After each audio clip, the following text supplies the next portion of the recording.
Hello, everyone. This is Tyler McMillan here, host of the Basement Podcast. Before we get into today's episode, I'd like to take a couple minutes to thank some of our friends and sponsors out there that are helping make the Basement Podcast possible. First up, we've got Rollin' Dough Pizza located in Tompkinsville, Kentucky. Rollin' Dough's got fresh dough, loaded toppings, and some of the best pizza around. To me, Rollin' Dough's one of those places that you go for the whole experience and not just a place that you go because you're hungry. Rollin' Dough's ran by a great family. They've got great food, and it's a great atmosphere, and I couldn't think of a better place for you to go in the next few weeks on the weekend to enjoy some March Madness basketball with a slice of pizza, a good burger, or some wings. Next up, we'd like to give a big shout out to our friends down at the Eatin' Table, one of our newer sponsors. The Eatin' Table is located just outside of Gamel, Kentucky. If you're looking for a great home-style cooked meal, that's the place to go. The Eatin' Table offers burgers, daily specials, steak dinners, breakfast foods. They've got the whole package. Personally, the Eatin' Table's got some of my favorite breakfast food in the whole area. So if you're looking for a good breakfast in the morning with a good coffee, stop by the Eatin' Table. Either way, if you're in the area, next time you're deciding where you want to eat, stop by Rollin' Dough Pizza or cruise on down to Gamel and stop by the Eatin' Table. Make sure that when you do, you let them know that your friends down at the Basement Podcast sent you. So thank you guys. Now let's get into the episode.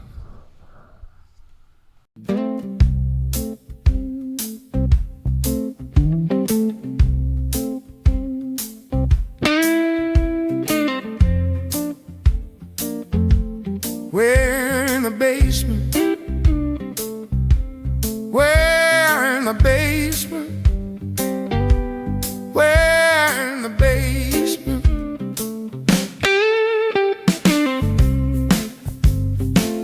I said we're in the basement. And if you're not in the basement, you need to be in the basement right now, because you're missing out. We're in the basement. And if you're not in the basement, you need to be in the basement right now. Tompkinsville, Kentucky, Center Point Road. You need to be in the basement. Welcome back to the Basement Podcast, everyone. This is your host, Tyler McMillan. Today's guest, I'm excited to introduce. We've been co-workers for the past 4 years. Yep, 4 years, is that 4 years. correct? Yep. Been co-workers for the past 4 years, and he's been in the family with me for the past several years. I'm thinking that's around Close to 5 to years too. 4 or 5, yep. Anyway, and he is a member of the high school basketball coaching staff here at Monroe County High School. So without further ado, we've got Dailey G with us today. If you want to, just take a second, introduce yourself, tell the audience a little bit about yourself. As he said, my name's Dailey G. I'm very appreciative of the opportunity to come on here, listen to the first 2 episodes, and they're going to be 2 tough acts to follow. They did a really good job with Mikhail and John. Good conversation between good people, so hope I can follow that up. But like he said, I coach basketball at the high school. I think I just finished my 6th year doing that. Have enjoyed every bit of it, and I also teach at the middle school. I do 8th grade writing, and loving it more and more every day. So again, I appreciate the opportunity to come on here, and thank you for asking me. Oh, man, it's a pleasure. And I have no doubt that you'll do fine. You'll follow in suit with everyone else. We're just here to have a good time and stay casual. But you just finished up on what I would consider a historical basketball season here at Monroe County. You guys advanced in the region. If you want to, maybe give the audience a little recap on how the season went. Yeah, our goals going into the season, the main 2 goals we have as a unit is to, 1, make the region tournament, and 2, to win the district tournament. Unfortunately, we fell short in the district championship to a good Clinton County team who many people saw as one of, if not outside of Warren Central, the best team in the region. So they were a tough out. We were lucky enough to play them 3 times this year. So, like you said, we had a historic season. This team is now one of 5 teams since consolidation to advance in the region tournament. We've had several teams make it, but being the 5th team to advance is a pretty impressive feat, and all the credit goes to the players in that. They've worked hard, and the seniors that we're losing 4 seniors that have been mainstays and staples to our team ever since I've started coaching. We had them as 8th graders, and the growth they've had it's been awesome to see. So, yeah, like you said, it's a very good season and beat some good teams, and hate to see those seniors go. Oh, yeah, I understand completely. When was the last time a Monroe County team advanced in the region tournament? It had been, I want to say, in 2014-15. I think we never did. That would have been my freshman year. That was Dylan Geralds, Jabril Summers, Skylar Geralds. That was their senior year. And they beat Russellville in the first round, and then lost to Warren Central. And then we have not made it many times since then. We made it in 17, 18, and 22, 23, I think, was the last time before this last year. So, we've had some really good teams that have fallen short in the region tournament. That just proves how good our region is. It's one of the best in the state. Yeah. Now, this year, in the past, I really enjoy getting out to basketball games. I've tried in the past to go to as many home games as I can. But admittedly, this year with my sons playing Little League basketball and I was in school, I've been working on another degree, so I didn't get to attend as many games this year as I wanted to. But I did watch on YouTube a lot, and this was a very fun team to watch. Man, I've had. Like I said, I'm pretty sure I just finished my 6th year. All the years are starting to combine now. Oh, yeah. But this was by far the most fun I've had. They came in every day, not just the seniors, but the underclassmen as well. They came in every day and worked. Like it wasn't one of those where, in the past, like when I was in school, it was like some days we would come in and it was we didn't really want to be there, or didn't feel like giving all we had that day. Yeah. And we never had a day with this group. And like I said, it was not just the seniors, and it's the juniors and all the way down to freshmen. And that is because of the example that the seniors set. Oh, yeah. And so, gosh, they made it so easy, too. So at what point in life did you realize – I want to be a coach. I want to coach basketball? Well, once I realized my dream of going to UK and the NBA failed, once the realization hit me of that in high school, I knew that I wanted to stay involved with the game in some form or facet. And I'm gonna tell a story, so this is a little lengthy. It's off off topic a little bit. Here for. But so the year after I graduated, one of the career fields I wanted to go into all throughout, my younger days, was I wanted to be a sports commentator. And so, like I said, I wanted to stay involved with the team. So I reached out to Terry York and asked about helping him do play-by-play of the games. Of course, he does a great job, and he's got a great personality. And so I knew that opportunity would be awesome if I could get it. So I reached out to him, and the year following my senior year, I helped him, and I was like, man, I love this. And I thought that's what it was going to be. I thought, this is – and not diminishing that in any way, but that's what I thought I was going to be doing. Yep. I knew I wanted to go into education and want to stay involved with the basketball team, I thought that is what I was going to do. So the district tournament that year, that would have been Chandler Clements' senior year, Jameson Gerald's. I I got a call at the district tournament, and I was asked if I wanted to coach a travel ball team. Mm-hmm. I was going to help Dylan Geralds, and I was like, give me some time to think about this. Yeah. I had a decent understanding of the game, but I was still young, so I was like, I finally decided, yes, I'll help. So I did that, and I started to grow a love for not just the game, but coaching. Yeah. And the relationships that you can build through that. Mm-hmm. So following that summer, I was fortunate enough to be on Coach Gerald's staff as a statistician. Yep.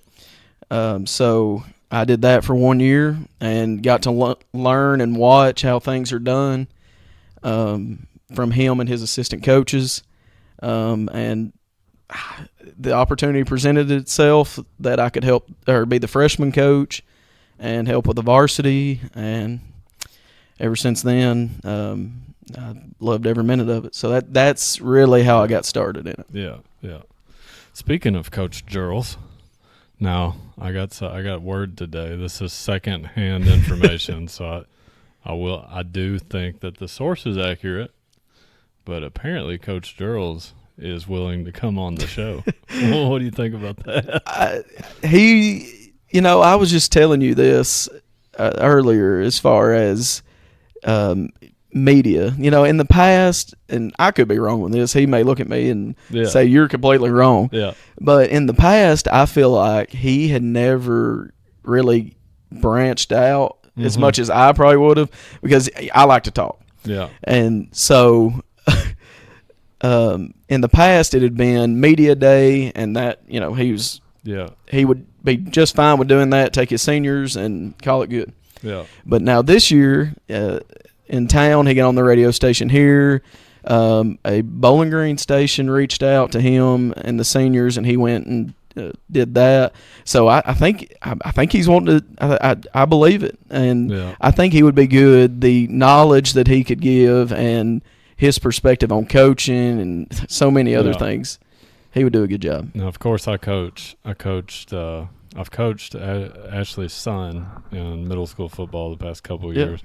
So I've come to know Ashley a little bit over the past couple of years, and I learned through conversations and whatnot, looking at game film, and of course you've got fellow coaches that are parents. You kind of, you develop those like relationships and conversations. And we've had conversations about football. Like he's pointed out things to me about upcoming opponents, or even things that he's noticed that we're doing, and through like game film and whatnot. I know Cole studies a lot of film at home, and I'm sure Ashley's right over his shoulder while he's looking at film. Oh, yeah. And, he seems very analytical. He is. Is that how you would describe him as a basketball coach? Yeah, and analytical is the way I would put it, yes. And he's just he's so competitive and just a gamer in general, like as far as anything sports. I mean, like, and he could tell you anything that you need to know about any sport. Oh, yeah. Like, I mean, of course, he coaches baseball too. Yeah. So he's very well versed in the world of sports. Yeah, yeah. So that would be a good person to have on. Oh, yeah, yeah. I know I can't remember who we were playing, but I know, like, I'll share it with our middle school team. We've got a shared Google Drive among the players and the coaches. So anytime I have the opportunity to get an opposing team's game film, I upload it in there. Yeah. Like, it's not, we don't take it as far as like a varsity level film break, because in middle school we're very limited with practice time. Sometimes we're playing 2-3 games a week, so you hate to waste one of those practice days with a film session. But I'll share it with the boys, and I'll encourage them to watch film. And I know Coach Charles has watched some film with Cole, and we were playing somebody last year, I believe, and he'd volunteered a film breakdown for me, and it was crazy how well it was broken down. Like, they ran this play X amount of times. This Yeah. is how many yards they gain when they run this play. Like, I mean, it was nice. He's- So I can imagine like the Oh. level of analytical commitment Oh, you my guys get. goodness. He is with film. He is very. He can dissect film Yeah. better than anybody I've seen. I've noticed. I mean, you know what I mean? Yeah. Like, And that's not his forte in football. I've noticed. exactly. So, the analytical part, yes, 100%. We live and die by the numbers, Mm-hmm. and it seems like that's the way that. Speaking of basketball, I can't necessarily speak for sure on Yeah. football, but that seems like the way the game's going in general. Oh yeah. On all levels. I'm pro, Seems like college, that's and high where school. sports is headed. Yeah. But no, he has a great personality, and Oh yeah. he would be awesome. How would you define your role on the coaching? So do you guys have differentiated roles, or do you guys kind of have to? I mean, I'm assuming at a small school you got to wear a bunch of different hats. Oh but yeah. Well, it's really a all hands on deck approach as Yeah. far as in the varsity game. So we don't necessarily have, hey, you're this guy, this is your role. I have took pride in being more of an offensive centered coach, as far as if I see something that we could take advantage of, or if we're running a specific offense that we've scored the last 2 or 3 times down the floor, Yeah. I make sure to point that out. Now, Curtis, I would say he's more of an analytical guy. Mhm. Of course, it's his first year on the staff. Speaking of analytics, And, it's exciting to see all these young coaches out Yes. there too. and Chandler is a very smart coach too, as far as he picks up on things that I wouldn't think of, Yeah. as far as what we need to do defensively or where your body needs to be positioned in Mhm. this particular scenario. So, and Coach Gerald's is really good as far as listening to his assistants and Mhm. suggestions they may have. Sometimes they may not work, and we may look like Yeah. dummies, but we just kind of intertwine. Yeah. As far as if there's a set we need to run, or if he needs to be out of the game because he's got 2 or 3 fouls, we're all hands on Yeah. deck with that. So Yeah. And that's what you got to have. I noticed that with especially middle school football, when you're limited. We don't have a 17-person staff Right. at the middle school, so my guys, they've got to know. They've got to be able to wear Yeah. different hats too. So exactly, I imagine that's the same with you guys. yes, no doubt. So, like, speaking of Kentucky high school basketball, I want to get your thoughts on this. I'm not aware of the numbers, but I'm pretty sure we're one of the only states left that has a singular state basketball tournament. Yeah. That's accurate, right? Yeah. I don't, like you said, I don't know the exact number. Yeah. I was actually just having a conversation about this the other day, and one of my friends said he thought that we were the only state. Yeah. And it's kind of, I'm a little biased toward this. Mm-hmm. I understand the idea of, hey, you need to have one state Yeah. champ, Yeah. because this team is the overall best team in the Yeah. state. But at the same time, and this may be an excuse, Mhm. but it's significantly harder for Yeah. single A schools Oh, or yeah. 2A schools when you're playing against these, the 5A teams. Oh, and, yeah. I mean, you're pulling from less private kids. schools. Yeah. So I do think it would make a difference, Mhm. as far as some teams like Monroe County or Yeah. Metcalfe County, Cumberland County. They would have a chance to potentially play in those state Yeah. championship games or whatever it may be. But yeah, that's an interesting. How would you like topic. to see it evolve? Would you like to see, like, similar to football, a 1 through 6A, or would you go smaller scale, like 1 through 3A? No, I would. I feel like realistically it would be to do your 1 through 3 Mm-hmm. and then 4 through 6. Yeah. But for me, I would rather it just be, you have your 1A champion, you Yeah. have your 2A champion, so on and so forth. And then you could even, this is just spitballing. You could even have a tournament of those champions. Tournament of the champions. You know, yeah, that kind of thing. You'd turn it into so many things. You could have just a 6-team tournament, and however you want to do it. Yeah. And so then you could have your smaller schools. Yeah. They have their, like Pikeville, whoever it may be. Yeah. They have their chance at winning 1A state, and then they could then turn around and play your Warren Centrals, your Bowling Greens, whoever it may be, Covington Catholic. Yeah. And that I think that would be pretty fun. Now, I don't know how many people in the audience are aware of this, but Kentucky high school basketball and the NCAA are the only 2 basketball tournaments that have rights to the trademark terminology Sweet 16, Elite 8, Yep. Final Four. Yep. I don't know if anybody else is aware, or how many people. Right. I know other people are aware of it, but I don't know to what extent. Yeah. So what role do you think that plays in us maintaining a 1? I'm going to say that has a lot to do with it. Because we can hold that over every other state's head and say, hey, we're the only state. Well, it started in Kentucky high school basketball, right. And then the NCAA. Of course. So, yeah, that probably has a lot to do with it, and I hadn't really thought of that perspective of it, but that's probably it's got a lot to do with it. I mean, and I may be just completely off color there, but I've wondered to what extent that played. I would guarantee that has a lot to do with it. Yeah. I would like to see it go to a class system. You're going to raise level of competition. You're going to have more fun games to watch because when's the last time, I think we talked about this maybe on John's podcast episode.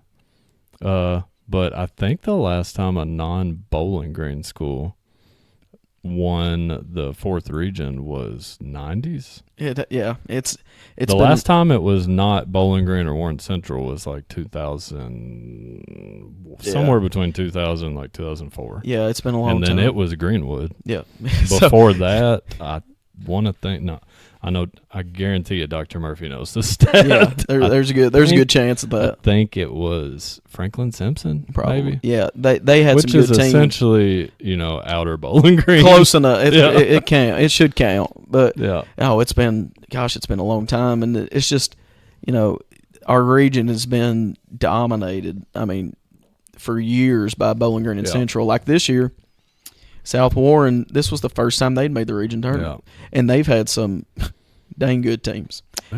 And then you've got Russell County in our region who they have to drive through counties that are in another region to get to our region tournament. Yeah, and same thing with our district. I mean, I'm sure you guys aren't shying away from that competition. The region, it just doesn't make sense to me. And it really don't. To a broader perspective, yes, it doesn't for the region, but it's hard enough for district. Yeah, because I mean you got Russell in your district, and they're driving through Columbia to get here, who's in another district. Exactly. But then you look back when I was a freshman in high school, we were in a football district with Owensboro Catholic. Yeah, that's 2.5 hour drive for a district game. Yeah, gosh. And I mean, there's no telling how many applicable districts they were driving through to get here. Yeah, and teams that we could have had in our district.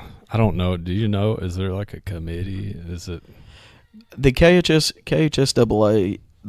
I don't know if there's necessarily a committee, but those types of things are brought up in board meetings all the time. Yeah. Because they had one a month ago, I want to say, and that was a topic of discussion. It was teams wanting to leave regions for whatever reason it may be, if it was due to travel, if it was whatever it was. Yeah. And it's something that gets brought up a lot, but I really don't know what goes into the process of that. And we just changed districts not too awful long ago.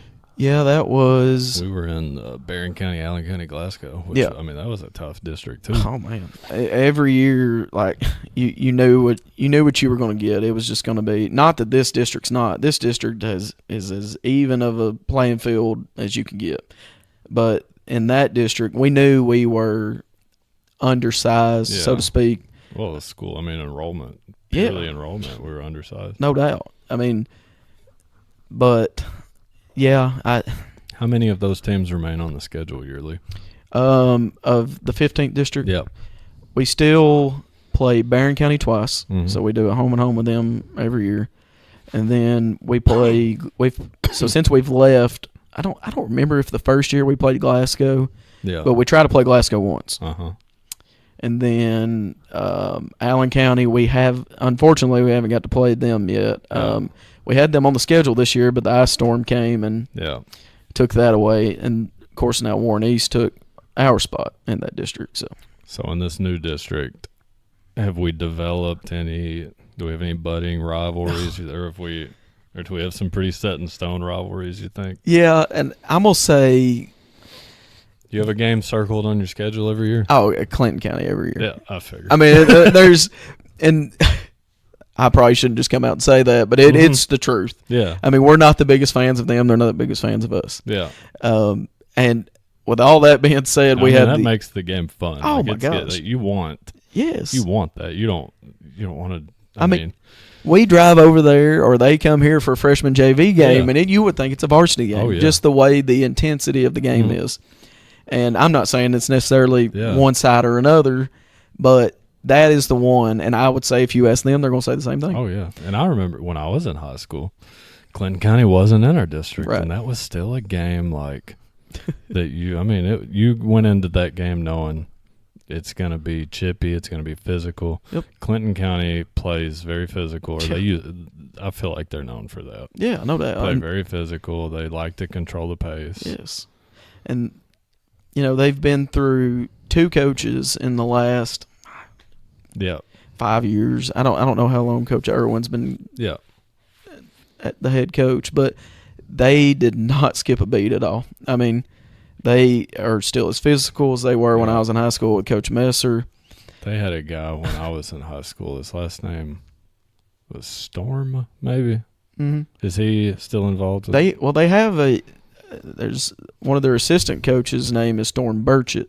Yeah, I think that may be. He seems very smart. Yeah. He seems like he knows what he's doing, and That's got to be who I'm thinking. I guarantee you, there's a lot of those Burchetts over there. Yeah. And and that's the thing with them. Not only do they have good players, but their coaching staff is very. Oh, good. yeah. I mean, they've got a good coaching staff.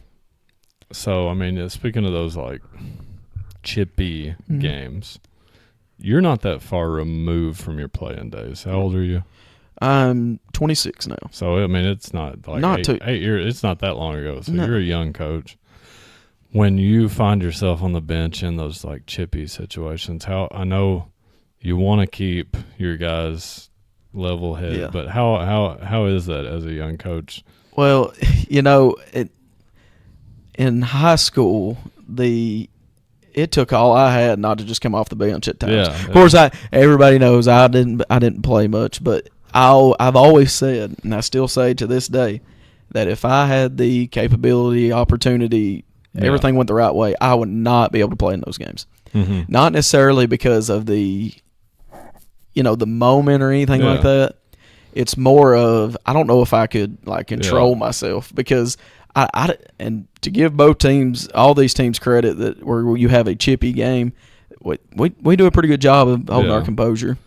Do you guys have like a go-to bench coach that's calms everybody down, or is that? Well, I had always kind of monitored that, and if anything's being said from the bench or on the floor, we just kind of nip that in the butt real quick.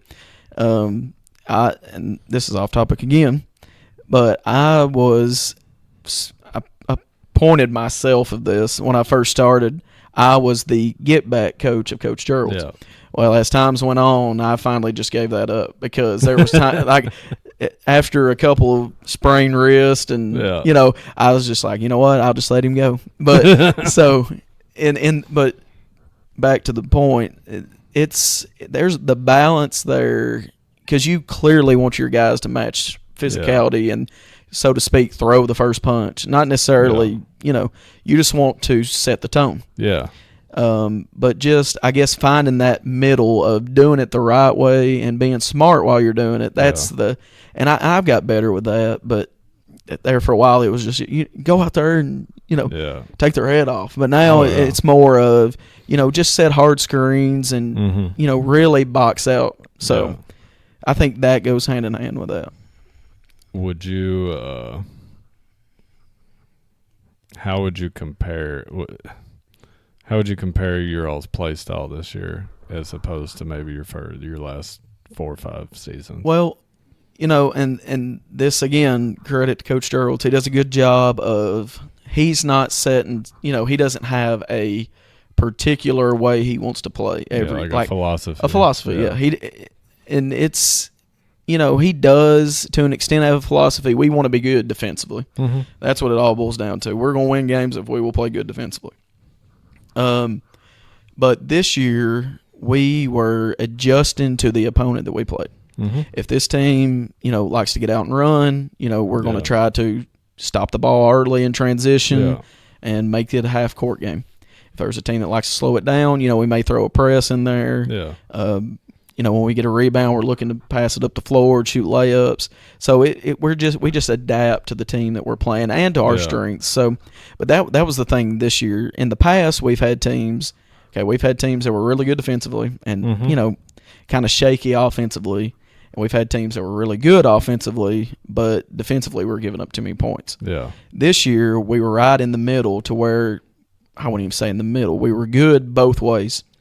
To where we could in those situations, if we're going to have to win this game defensively, we can win this game defensively. If we need to win it offensively, we can win it offensively. So that we just did a good job adjusting to whatever the opponent was doing. Yeah, however they wanted to play, try to make it uncomfortable. Now, like if you watch like the NBA and even college now, the evolution of the game is going. Oh man! I mean, it's going toward the 3-ball. I feel like it's less defense oriented. Yeah. You're seeing a lot. I mean, you're like when I was in high school, I keep saying this. When I was in high school, like I remember the And One mixtapes. Everybody, it's like we're wearing baggy shorts. I say I wasn't doing any of this. But like my generation, it was all about like the crossover. Do you have handles? Can you get to the rim? Now it seems more like Steph Curry, like pull up, step backs, Euro steps, like creating space. Yep. Can you create your own space, create your own shot? Right. How has that impacted the high school level and maybe even your team? Well, I would say on a off the court perspective, it has affected it more than ever, and that's due to social media. Yeah. Everybody's wanting to try to break somebody's ankles, like you said. That's still very, prominent. And, I want to be able to shoot it from the volleyball line, or I want to get in there and I want to try to dunk it on somebody. Yeah. So, as far as in the game scenarios, I mean, it seems like where everything is going is you shoot a layup or you shoot a three. Yeah. The Princeton style type motion offense is, I'm not going to say it's dead, but it's dying. I mean, it's close. And, it's more fast paced, push it up the floor, 7 seconds or less offense. And, like I said a second ago, I mean, we were lucky enough to have a group that could adjust to that. Yeah. So if you get a rebound, we're looking up the floor. If you can shoot a three in transition, if you can shoot a layup, go get it. But if we need to back it out and run a set, we have the capability of doing that too. So, but it is for sure changing the game. Has the lack of a shot clock influenced the maybe slowing down of that evolution at the high school level? Probably. If there was a high school shot clock in Kentucky, do you think we would see more NBA college style offenses? Probably, because what teams like to do now is they can walk it up the floor, and some of these coaches, I'm telling you, they have sets for days. It's so hard. Hard to pick up and scout all the sets that they have, and I think the addition of the shot clock, which we are getting in 2027, I think. Yeah, or in 2027, that's going to change how the game's played. Thing? Yeah. What's the shot clock? I think 35. I think is what they set it at. Okay. So now 35 seconds is a lot of time. Now, what's the budget look like on that? I'm not sure. I'm not sure if you're going to have two people to run it too. Yeah. Like there's so many moving parts to that that's going to have to be answered. So, but I like it. I do too, personally. And it's going to change more than anything. it's going to change your end of game stuff. Now, do you guys personally use the absence of a shot clock in any of your strategy? Yeah, there are times. I feel like people. I feel like if I were a basketball coach, people would hate to watch my team play. Why is that? I feel like I would use it. Yeah. I mean, I may not. I've never coached basketball. You know, I've watched basketball just since I can remember. Yeah. This is gonna sound crazy. Of course, you know me. You've known me for a while. Yeah. Coach football. I love football. I would rather watch basketball than football. If I could go back to high school, if I found a magic genie and could go back and change something, I would have chosen to be an amazing basketball player. Yeah. I love the game. Yeah. I feel like if I were a high school coach, if a kid with no shot clock takes a contested shot, I'm losing my mind. Oh man, yeah. You know, and I guess that's another aspect that especially with a lead. Yeah, I need to preface that. Right, like, sure. It's different mindset when you're down 10. Yeah, and I feel like that's going to be an aspect that is in play as well. There are going to be times where, you know, you're going to have to take a contested shot. Yeah. You know, for sure. We you know, you're clearly going to have to change probably the way you run sets and the way the smallest things from the way you cut to the way you pass. And there's going to be times where you're going to have to take those shots, and rebounding is going to be paramount in that. So there was a game. There was a district. What was our district number? 15? Was that the Glasgow? Yes, 15th. Yes. There was a 15th district tournament game when I was in high school. I can't remember if I was a junior or senior. I believe it was Glasgow, Allen County. I can't remember which team was on which end of this, but I remember the game went to overtime. One team scored. The other team gets the ball. They missed a shot or had a turnover or whatever. And then the other team held the ball the entire overtime. Yeah. So that's going to completely I feel like that. I would try to take advantage, but now that I know that's a boring. Yeah, but at the same time, the other side of that is, well, the other team had the opportunity If to get they're up. letting you do that, You could get up on. Yeah. I mean, why not try to get a 5-second count or you can steal it, whatever. Yeah. So now, does college still have the 5-second count rule? If you're closely guarded, I'm pretty sure. As NBA long as you're within not. an arm length distance. NBA doesn't have that. No. Correct. No. I like the 5-second rule. I do too. I wish the NBA would. It rewards defense. Yes. You know, if you're up guarding, you're a man, and they've not got by you or they've not dribbled the ball in 5 seconds, it needs to be a turnover. I wish I could remember which. I'm so sure it was Glasgow and Allen County. I wish I could remember who won the game and who controlled the ball. I remember Murray doing that a time or two as well. Coach Murray? Yeah. So, I mean, I've heard the phrase Murray stall ball. Yeah, if nobody's going to get up on you, I mean. It's a smart thing. I love it. I know I'm in the minority there as far as basketball to watch. But also, on the same hand, when I watch a football game, I would rather watch a low-scoring, knockdown, drag-out football game. I'm the exact same way, and I feel like we're in the minority in that as well. I love watching smash-mouth defense. It's just something fun about it's like watching a high-speed chess game. Yep.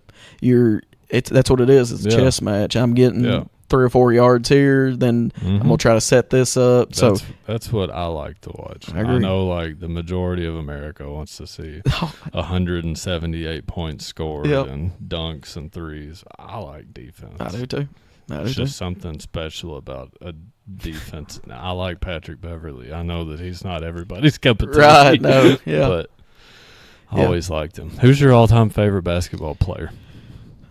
Gosh, there's so many. Is he going to be a Pacer? No. Okay. Forever, it was Kobe. Mm-hmm. So all-time favorite player, I would probably go with Kobe Bryant. There are so many, though. Yeah. I mean, I could go on for days and talk about why this person was my favorite and this person. And I reference Kobe a lot because not only was he a great player, but the mentality that he had is something that on a daily basis can be used, not just talking about basketball. I mean, he was just I would consider myself a competitor, very competitive. And he just had that killer instinct that, separated him from everybody else. So Kobe Bryant would be my answer. Do you know my answer already? I think so. I'm between two people for you. Who do you think? It's either Tracy McGrady or Derrick Rose. Yeah, Tracy McGrady. Derrick Rose is up there. Tracy, I knew it was Tracy. Tracy McGrady was my favorite player through my childhood. My dad raised me a Celtics fan, but I rooted for the Magic and the Rockets for a while because of him. Yeah. As I've gotten older, I feel like I have a tie for my favorite player, Jason Williams. Yeah, I loved watching him play, and now he's become more active in the podcast community. Do you watch his interviews? I've seen some clips. Yeah, he's very smart. Is there a better passer? No, of all time. I'd be hard pressed to find one. I mean, who's close second? Rondo, Magic, Rondo, Chris Paul, maybe. Steve Nash. But still, they're not. None of them were the flair. Fun. I mean, it was just. I love watching him talk about passing. Yep. He talks. It was like he was running a girls' camp, and this female point guard. He was showing her like how to pass the ball in a way that he learned how his teammates wanted the ball caught. Yeah. Like this one, like the laces, and So speaking of him, I did see that, and the attention to detail to remember to do that is off the charts. And I don't remember if he did this when he was at Florida or when he was in the NBA, or maybe it was in high school. I don't remember, but he would, he let his teammates know, if I throw you a bounce pass, that means you go shoot a layup. You've got somebody, closing out. Yeah. If I throw a chest pass, that means shoot it. So just like, that's crazy. How in the world would you think of that? I love it. So I love listening to him talk. It's so cool. On a recent podcast, I think he was talking to Pat Bev. Yep. And he made the claim that his high school team would beat the WNBA All-Stars. Oh, gosh. What's your thoughts? This is I guess we get ourselves in trouble here. Well, I don't know. Did he play with Randy Moss? Yes. Yeah, they would beat him probably. I feel like they've got to have a shot. And and that's no disrespect about that. Yeah. But you've got two specimens. The athleticism alone. Did you know Randy Moss won Player of the Year in basketball? No, I did not. And Williams won Player of the Year in football when they were in high school together. I did not know that. Yeah, either one of them could have probably went D1 or pro in either sport. That's wild. I did not know that. Rondo, have you seen Rondo is the number 1 rated flag football quarterback in the country right now? No, I had no clue. Yes. He's playing professional flag football, and he's the number 1 ranked flag football quarterback. Oh, gosh. I always read reports that he was offered a contract by the Patriots. Really? While he was in the NBA, while he was in Boston. See, I remember him. I remember when Kentucky was recruiting, and I was young, but I remember he was at Louisville. He played somewhere in Louisville. Mm-hmm. Yeah. And, he was just ungodly. He's back at. So fun to watch. I never felt like Tubby really let the leash loose. No, that's what I've heard a lot of people say. He was good at Kentucky, but once he got to the NBA, it was just different level. Just flourished. And his son is getting ready to play in the state tournament. Yeah. The 8th grader. Yeah. He's at North Oldham, and he's straight. Do you think he goes to UK? There's a good chance. He's got to, doesn't he? I would imagine. And what's his name? Pierre.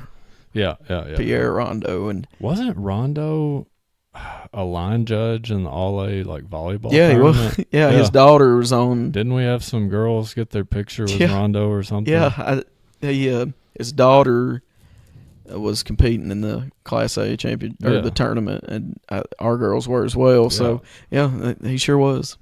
He's got to be top 3 players from Kentucky all time, doesn't he? Yeah, I wouldn't imagine there's very many. I can't. I wouldn't. You got Rondo, you got Darius Miller. Yeah. But now you go back to those 90s. I remember so many players from the 90s Kentucky teams, but I couldn't tell you who was from Kentucky. Yeah, it was Shepard was from Georgia, I think. Yeah. Jeff was from Georgia. What about was Rex Chapman from Kentucky? Oh man, I think If maybe he was, he's probably on he's the up list. there.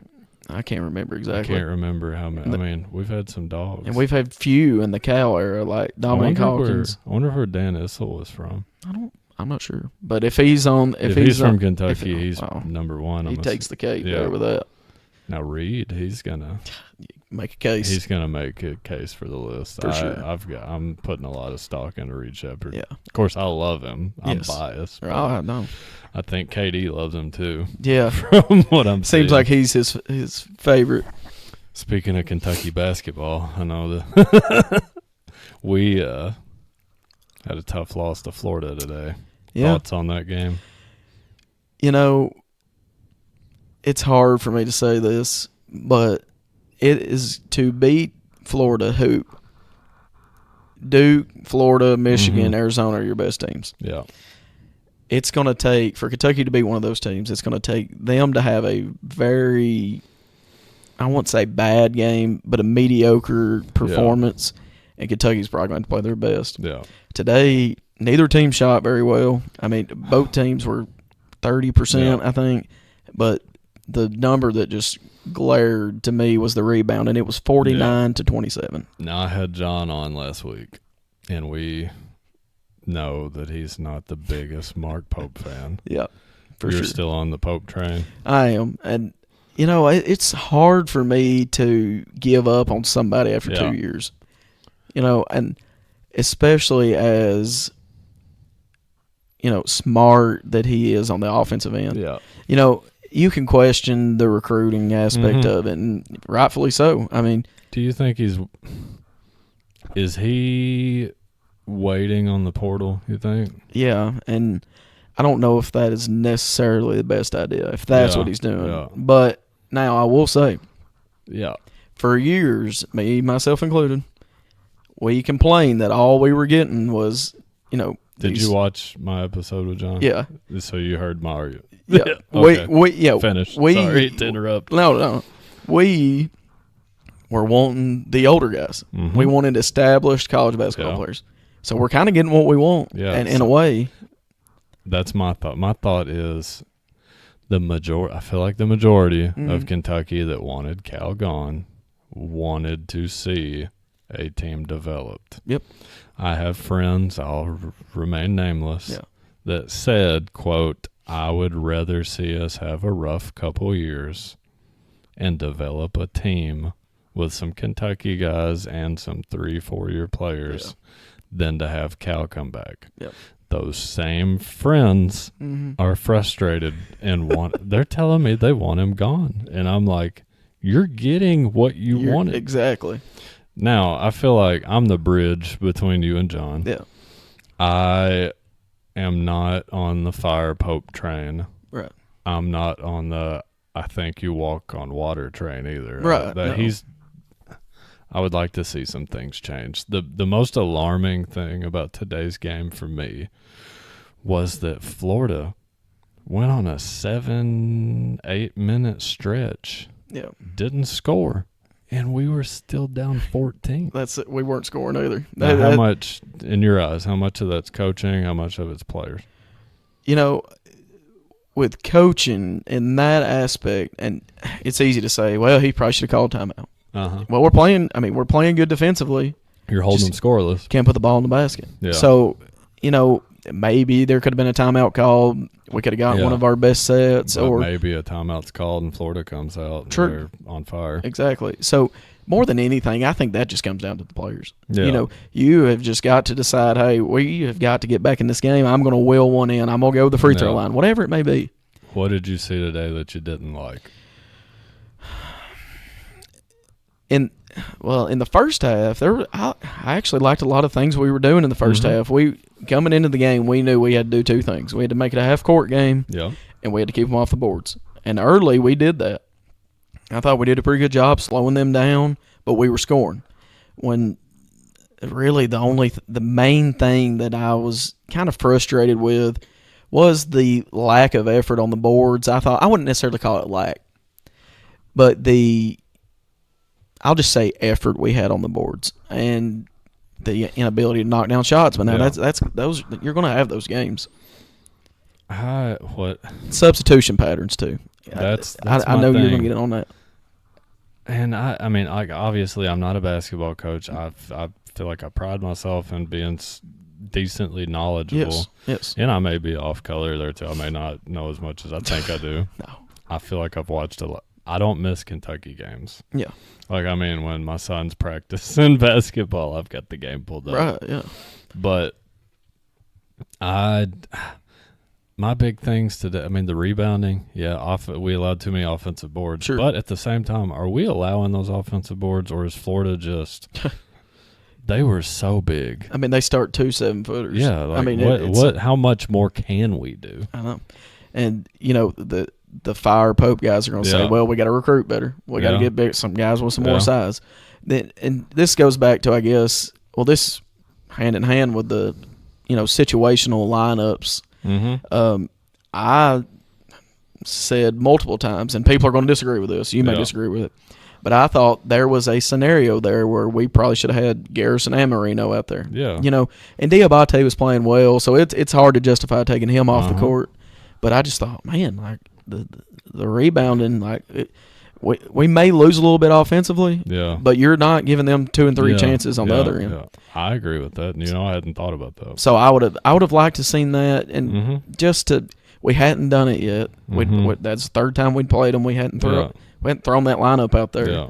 So it had just been something different. But I hear and I understand the frustrations on the subbing, because it's hard for me to look at it and be like, well, with the group that we have, due to recruiting, due to injuries, whatever it may be, it's hard to not have 2 of Chandler, Aberdeen, and Oweh out there. And if there's not 2 of them out there, we're going to be in rough shape. Yeah.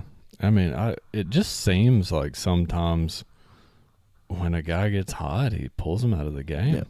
And that, as a fan, that's frustrating to watch. But we also don't know what's going on. Sure. That players may ask to come out. I don't know. Yeah. But I feel like today we got down early, which we do a lot. It seems like every game. We got down early. Then we make this big run and push, and we tie the game 20-20. And I know that we made 2 substitutions. Jasper came onto the floor and Yelovich came onto the floor. Yep. I don't remember. There may have been a third, but that's when it's like it all fell apart again. And I understand the Yelovich sub because either the Missouri game or the LSU game, he come out hot. He shows flashes, and and I think that's why he starts him, because the ability to stretch the floor that he could potentially have would.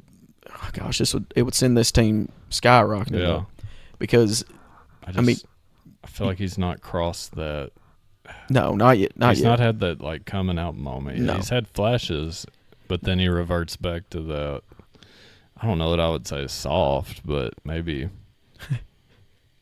He doesn't always like to get in there and do he wants to be a stretch guy for sure. He forces things too, which a lot of our guys force. Like today, I was about to say like outside of the rebounding, which that's frustrating. We allowed a lot of offensive rebounds. I don't know how much of that we can control due to size, the size differential, but I wasn't happy with a lot of the shot selection. No, we were taking some open threes. Yeah.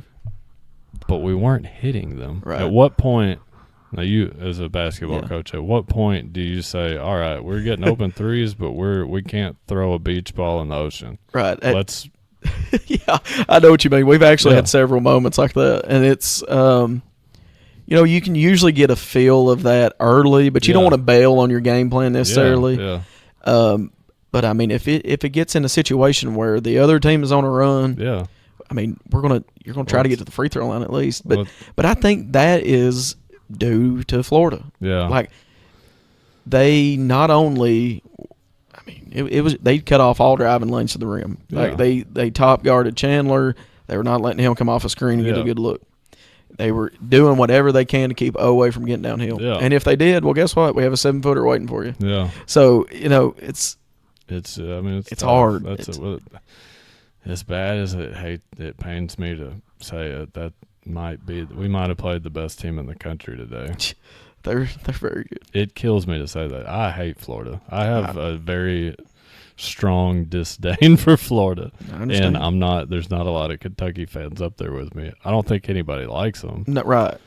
I would put Tennessee ahead of them. Last week, me and John talked I mentioned that I've got Florida up there with Duke. I don't like them at all. And I've got a little cousin that's a big Florida fan. Shout out Trent. But I mean, I can name so many unlikable Florida players. Yep. And I've added like 3 to. I was talking to you earlier today. Yeah. I said, what's his name? Condon. Yep. Is that the name? Yep. He's up there now. I don't like him.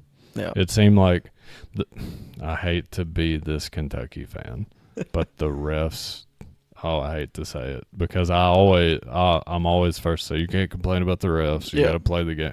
They didn't do us any favors. No. Doug Shouse is blatantly anti-Kentucky.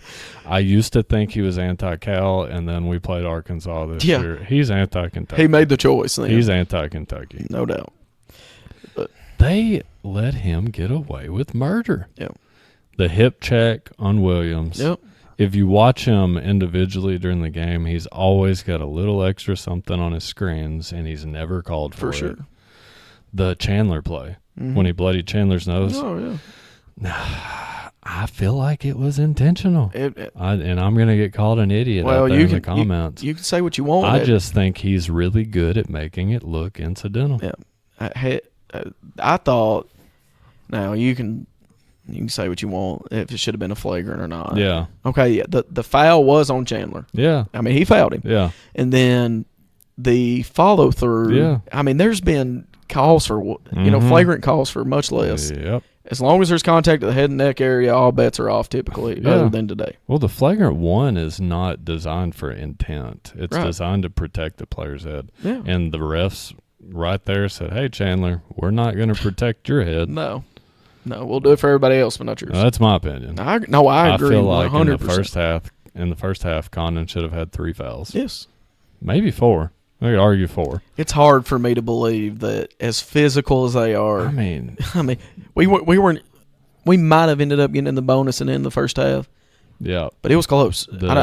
We may not have. Xavier Lee. Yeah, he's on my list now. I agree. He wasn't on my list when I talked to you earlier. I can't stand him. The way he walks up and down I can't stand Todd Golden.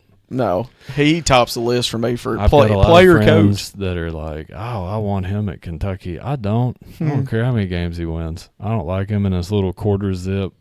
Yeah, who wears a quarter zip? He zips it to his throat. Nobody wears those like that. No, I'm a pretty avid quarter zip wearer. Yeah, nobody zips it to their Adam's apple. No, I mean that's just hey, I'm different.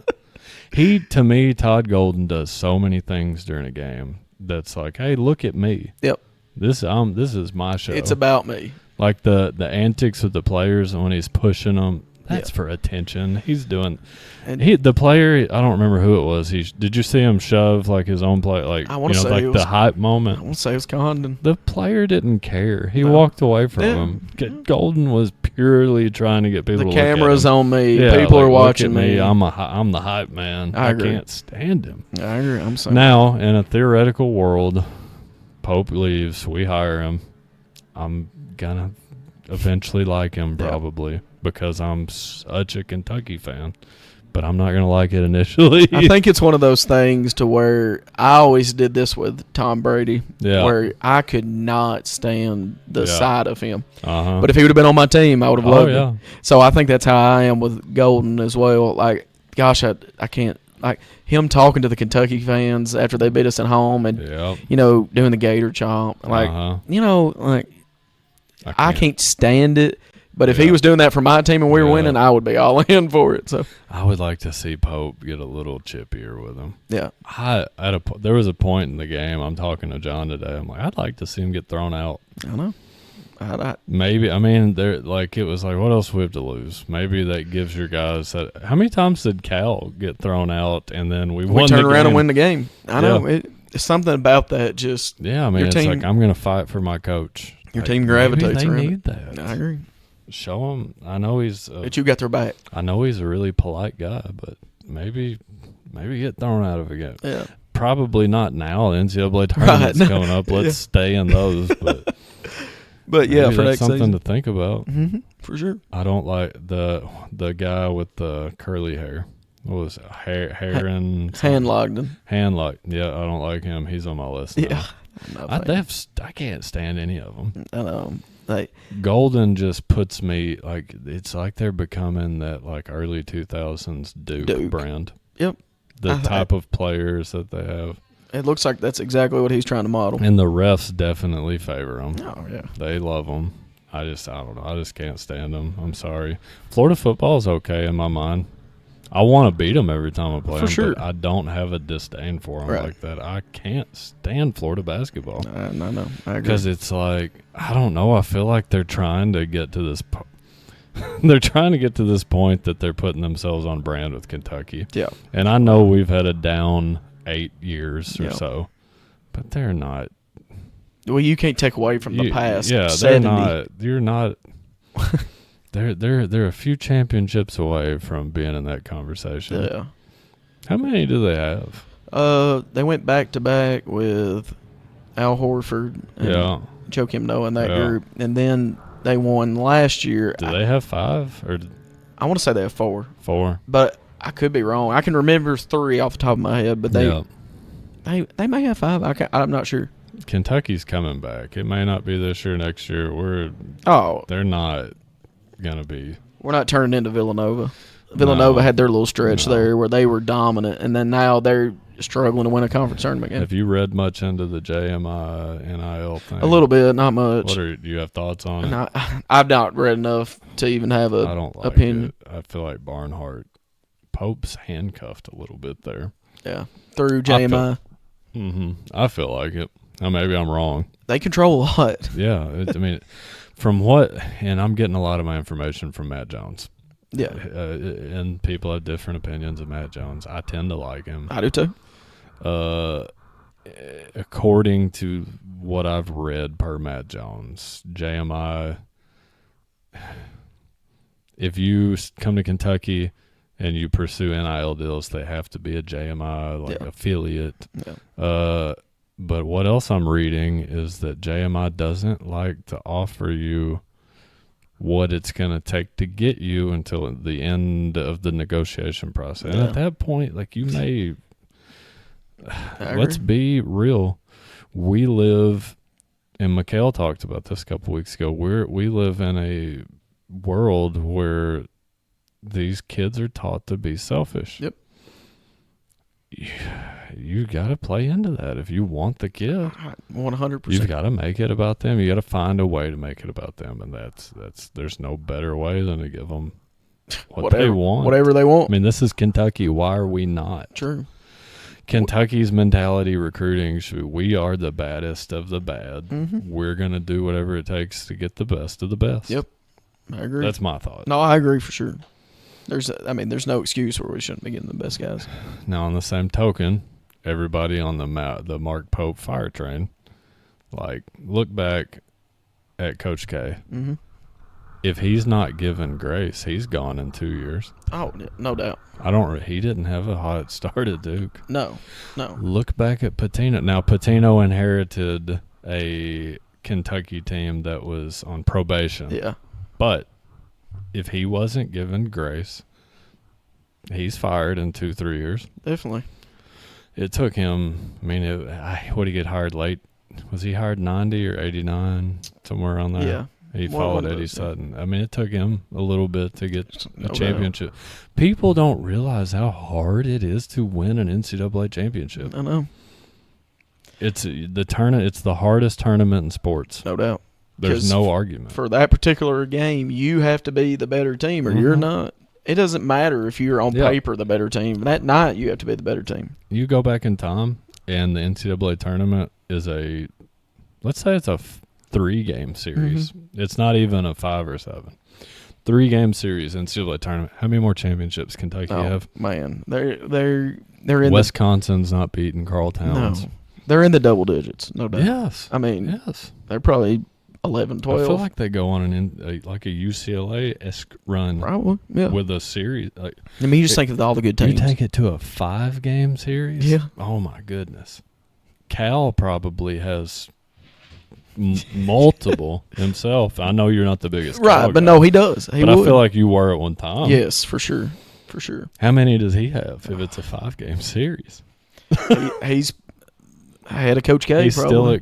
he's still at Kentucky. Yeah, if it's no a doubt. 5-game series. No doubt. He's still at Kentucky. There's statues of him on Yes. every corner. Yeah, for sure. Oh, but now what all right. So you're still a Pope supporter. Yep. What grace do you allow him?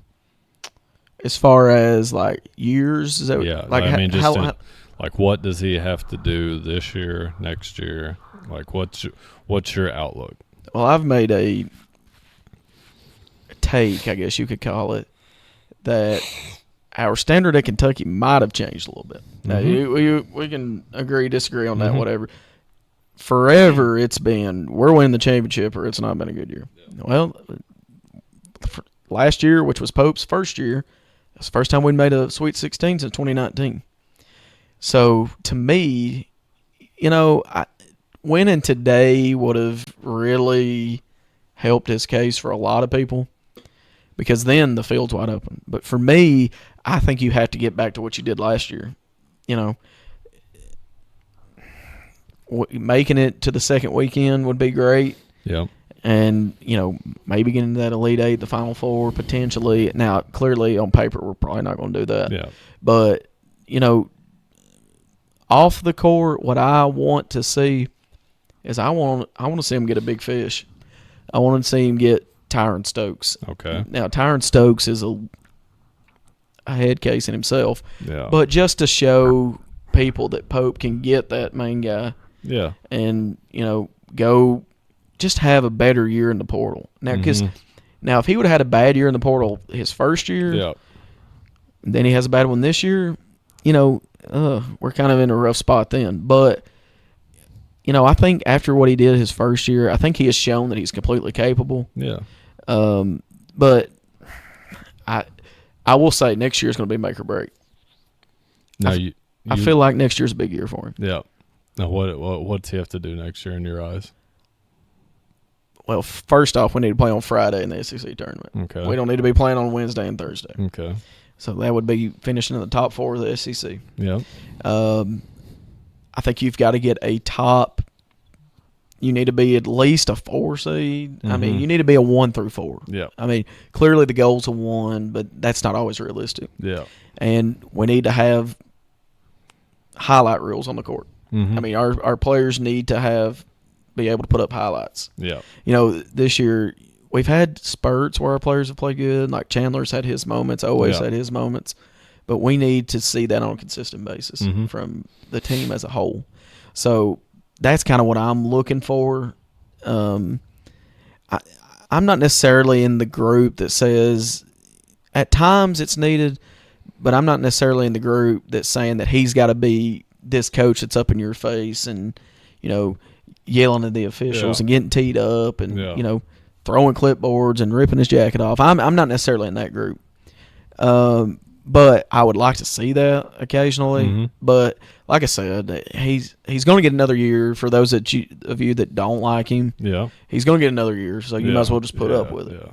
So, but if he, for whatever reason, doesn't make the tournament next year, gets bounced in the first, maybe even second round, Kentucky might go another direction. So, at what point do you hop on the fire Pope train? Well, my eyes are going to be opened if we get beat the first game of the tournament. Okay. I'm not necessarily going to get him out of here because we allowed Cal to do that a few times. But a couple the seat's times. Getting warm. It would get warm then for sure. If we go through the portal and we're not getting, many guys that are solidified stars, then I'm going to open my eyes a little bit more. If we drop games that we did this year to teams that we should beat, no question, then I'm going to open my eyes. Now, when the SEC tournament rolls around next year and we're playing on Wednesday again, at that point it becomes hard to back him. Yeah. So I just want to see against teams that are on paper better than you. You're competitive in those games. We don't have a Gonzaga game that we get blown out in. Yeah. We don't get down in all these games. I just want to be competitive in every game. Clearly win the game, but you need to be in all those games.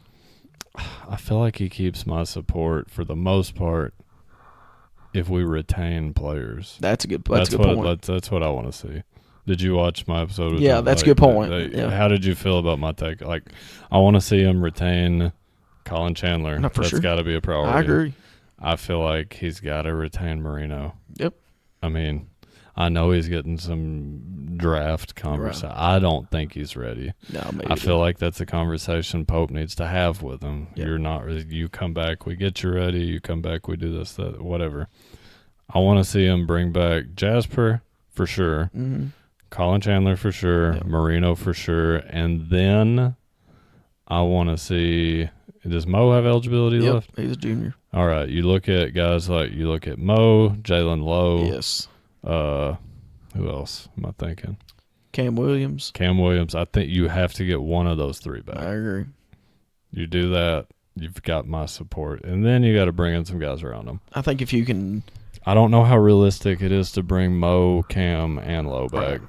I mean, I would like to see them all come back, but I don't know how realistic that is. So, like, and I want to see him bring in 2-point guards. yeah. So, like, keeping Lowe would help with that. Yeah. But with his injury concerns, it's almost. I mean, I agree that is a frustrating aspect to it. Both years he's not had 2-point guards. You gotta. To me, you have to give him a little grace because of the injuries. For sure. If Quaintance plays, yep, we're looking. If Quaintance plays, I don't think we're playing on Wednesday. If Lowe plays, we're probably not either. But definitely if Quaintance to me in that game, the St. John's game, defensively, probably the best defender we had since who? Davis? Probably since Davis. I mean, Willie Cauley's time, maybe. Yeah, I mean, I'd say Quaintance probably a better on-ball defender than Willie. Oh yeah, as far as I mean, his lateral movement was on that was impressive for somebody that had ACL injury. Yes. So, and that may be why he had swelling. I don't know. True. Now, my opinion of Quaintance is up in the air. I don't know how I feel about him. Yeah. I feel like a lot. If he's magically healthy come NBA Combine time, Yeah, what his intentions were. Yeah, and his dad's been really active on Twitter and whatnot, so I don't know. What do you think's going on there? I truly believe that he's hurt. Mm-hmm. I wish I knew the exact date of when his ACL injury happened and when he had surgery. Yeah. Because then you could map out a little bit. Yeah.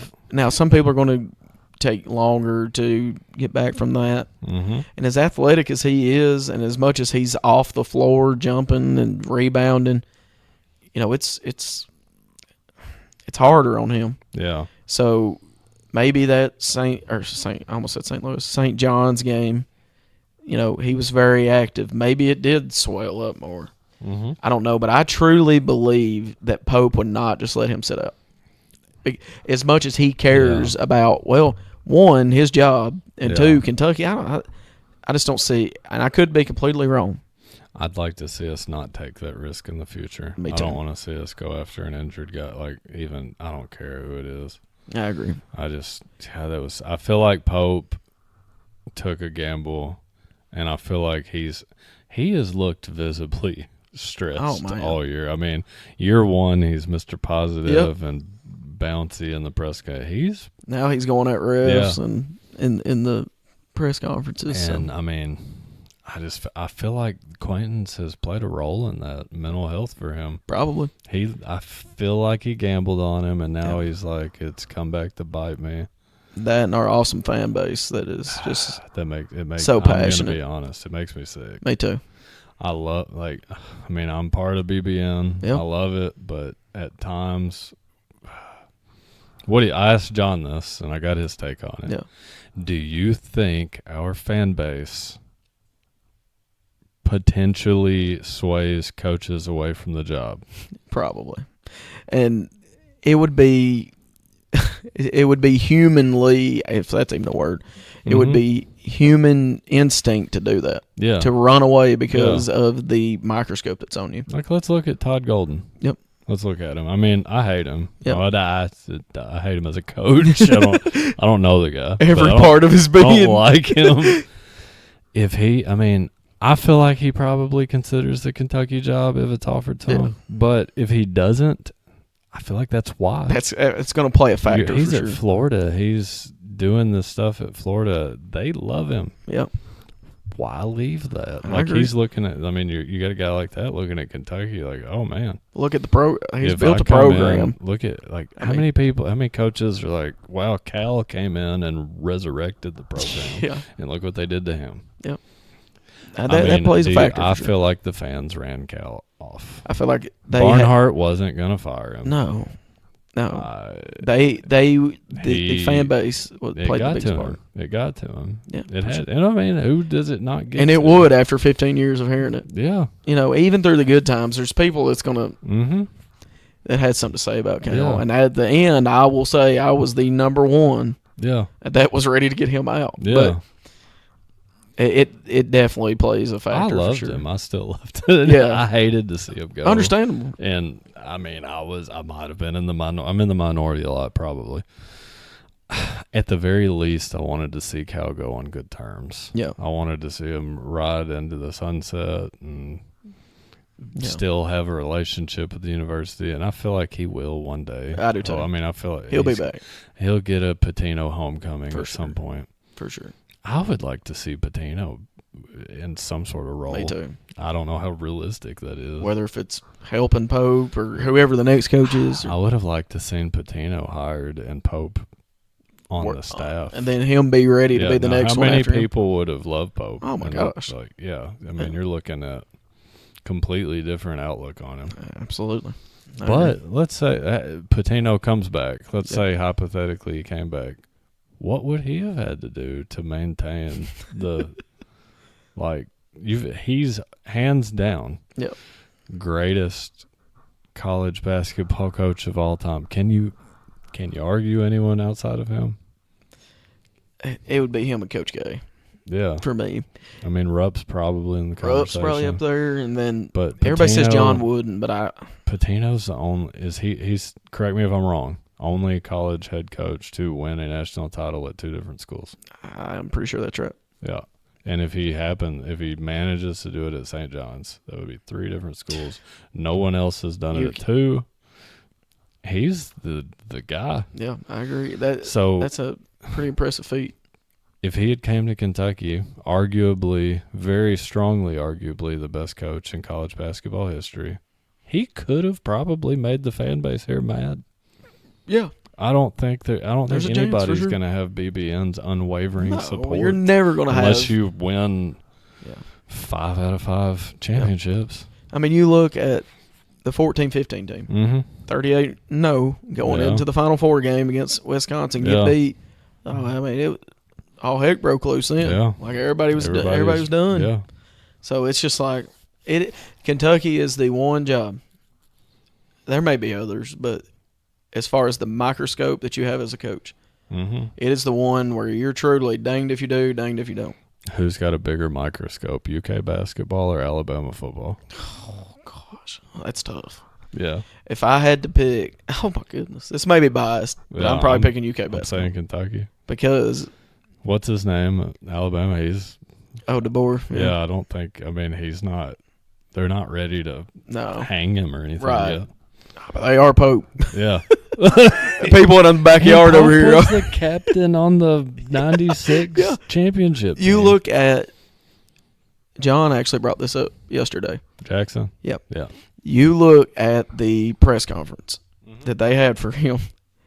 Was there any person? Okay, hang on. Let me take you back even further. The night they hired him, there was a lot of people that were skeptical, understandably so. Yeah. But the day he got off that bus in the press conference, was there anybody that didn't want him? No. But and then now look at 2 years later. Well, I mean, less 2 than years later. 1%. Yeah. Yeah. It had. I mean, there was probably somebody. Yeah. But And you look those guys- 2 years people later. there are not gonna be happy no matter what. Right.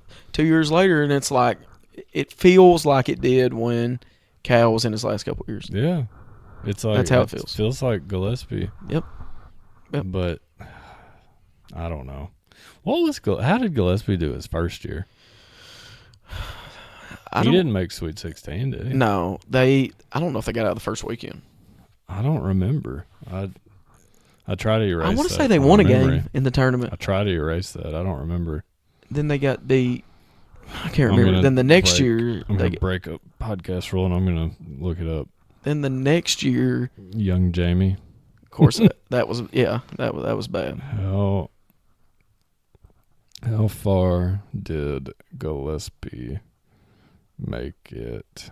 How would I word that? Make it his first year at Kentucky? Yeah, in the tournament or something like my that. typing is horrible.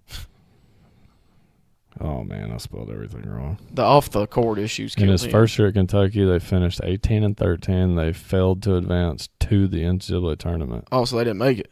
The team missed the big dance for the first time in 17 years and did not make a deep postseason run. Oh, my gosh. The postseason was largely considered a bubble team that did not receive a bid. So he never made the tournament at Kentucky? I thought he'd made it the first year. Yeah, I did too. I mean, this is Gemini. Yeah. I'm assuming it's Surely it knows. Billy Gillespie. I'm going to go to his Wikipedia page and see if it gives anything different. Kentucky, he was at Kentucky 2007 through 2009, right? Yep. Coaching career. A&M. Is that when he went to Kentucky after A&M? I think so. Okay. He was hired April 5th, 2007 by Mitch Barnhart. Of course. Recruiting. Oh, why has it got it arranged like this? On November, all right, team opened up. They opened up with a loss at home against VMI, Virginia Military Institute Cadets. Yep. Oh, I'm so sorry for all the silent time. Everyone listening to this. I can't. They lost in the NIT to Notre Dame, right? Yeah. Oh. Yeah. So I remember the Notre Dame NIT loss. That was his second year, though, wasn't it? I thought so. I didn't think that was his first year. Let's go to ChatGPT. Maybe. Can I microphone ChatGPT? Yeah. What was this? Billy Gillespie? Yeah. Yeah. Billy Clyde. Billy Clyde. Did Billy Gillespie ever win a tournament game at Kentucky? Let's see. Moment of truth. No, he never won a tournament game at Kentucky. Wow. It's confirmed. 2007-8 season, they made the NCAA tournament. Yeah. So Google, hey, I was wrong. They were an 11 seed. They lost to Marquette. Yeah. 2008-9, they missed the tournament and lost to Notre Dame in the NIT. You know, when Cal made the NIT, he lost first round too. When's the last time we won an NIT Robert round? Morris. Yeah. For Ed, who knows? Fun fact, Robert Morris, the year they beat us in the NIT, Lindsey Wilson scrimmaged them that year Really? and beat them. Wow, that's impressive. Yeah. Great job, Cal. I'm pretty sure I know they played them. Yeah. I'm pretty sure they beat them. Crazy stuff. Oh, man. So, Mark Pope, we hope, I feel like we're on the same page. We hope he does great. Definitely. But we're getting realistic. Yes. I don't know. I just don't think you can. I'm still there with him. Mine too. He frustrates me. You Yes. can talk to John. You can ask John. Yeah. Like, I'm not delusional. Right. I text him. I see eye to eye with him on a lot of stuff, but now John will be the first to tell you I don't see eye to eye with him on a lot of stuff too. Right. As everyone. Yeah. But Huh. I think he needs another year. Who would you like to see at GM? I've seen the Keegan Brown guy. I mean, I feel like he would do it. I don't know anything about him. The only thing I know is he's been in the NBA, he works for the Bucks. Yeah. But the Dwight Peavy from DePaul. Uh-huh. I think he would be interesting. I don't know anything about him But either. the one you sent me, Nazi. Nazi Muhammad. Yeah. I feel like that's the one that I would like to see more than any. And to preface, I chat GPT'd who should Kentucky hire as the GM, and that's who they hired, or that's who chat GPT recommended. Is he even in the conversation, you think? I don't know. Have they I feel like publicized anyone in the conversation outside of Keegan Brown? Oh, I think my that's only qualm with that is, and admittedly, I don't know Yeah. much about him, I so don't I can't speak on it very strongly. Right. But like, I don't want to become BYU East. Right. You know, I agree. Like, let's go. We're Kentucky. Yeah. Let's go out and get The best of the best. like what? Let's give Billy Donovan a call. Sure. Anybody. Offer him throw the bank at him. Anybody, Patino, really. Patino, That would be Donovan. great. I mean, Brad Stevens. That's a long shot. But still, chase it's him. it's the greatest college Like basketball you're program. Kentucky. You go pick up that phone like you're Kentucky. Yep. I agree. That's my opinion. I agree. But no, I mean that's why me and you were sitting in the basement podcast. We're not making any of those decisions. Yeah. Oh man, what do you think about Will Stein? I'm excited. I don't know a ton about him. Yeah. I do know that his offenses are always one of the best in college football, as far as hitting you with deep shots, and they have the capability of running the ball between the tackles. Quick passing game. No huddle, slow the game down. Yeah. But I just like Pope. He's saying all the right things. Yeah. He had a quote the other day where Matt Jones was asking him about his schedule. You may have seen this. And he was talking about how we play Alabama the third game. And he was like, we're not scared. We want the challenge. And he said, if you're scared, go to church. So it was just one of those. He's saying the right things and, doing the right things. I just hope it translates. Time will tell.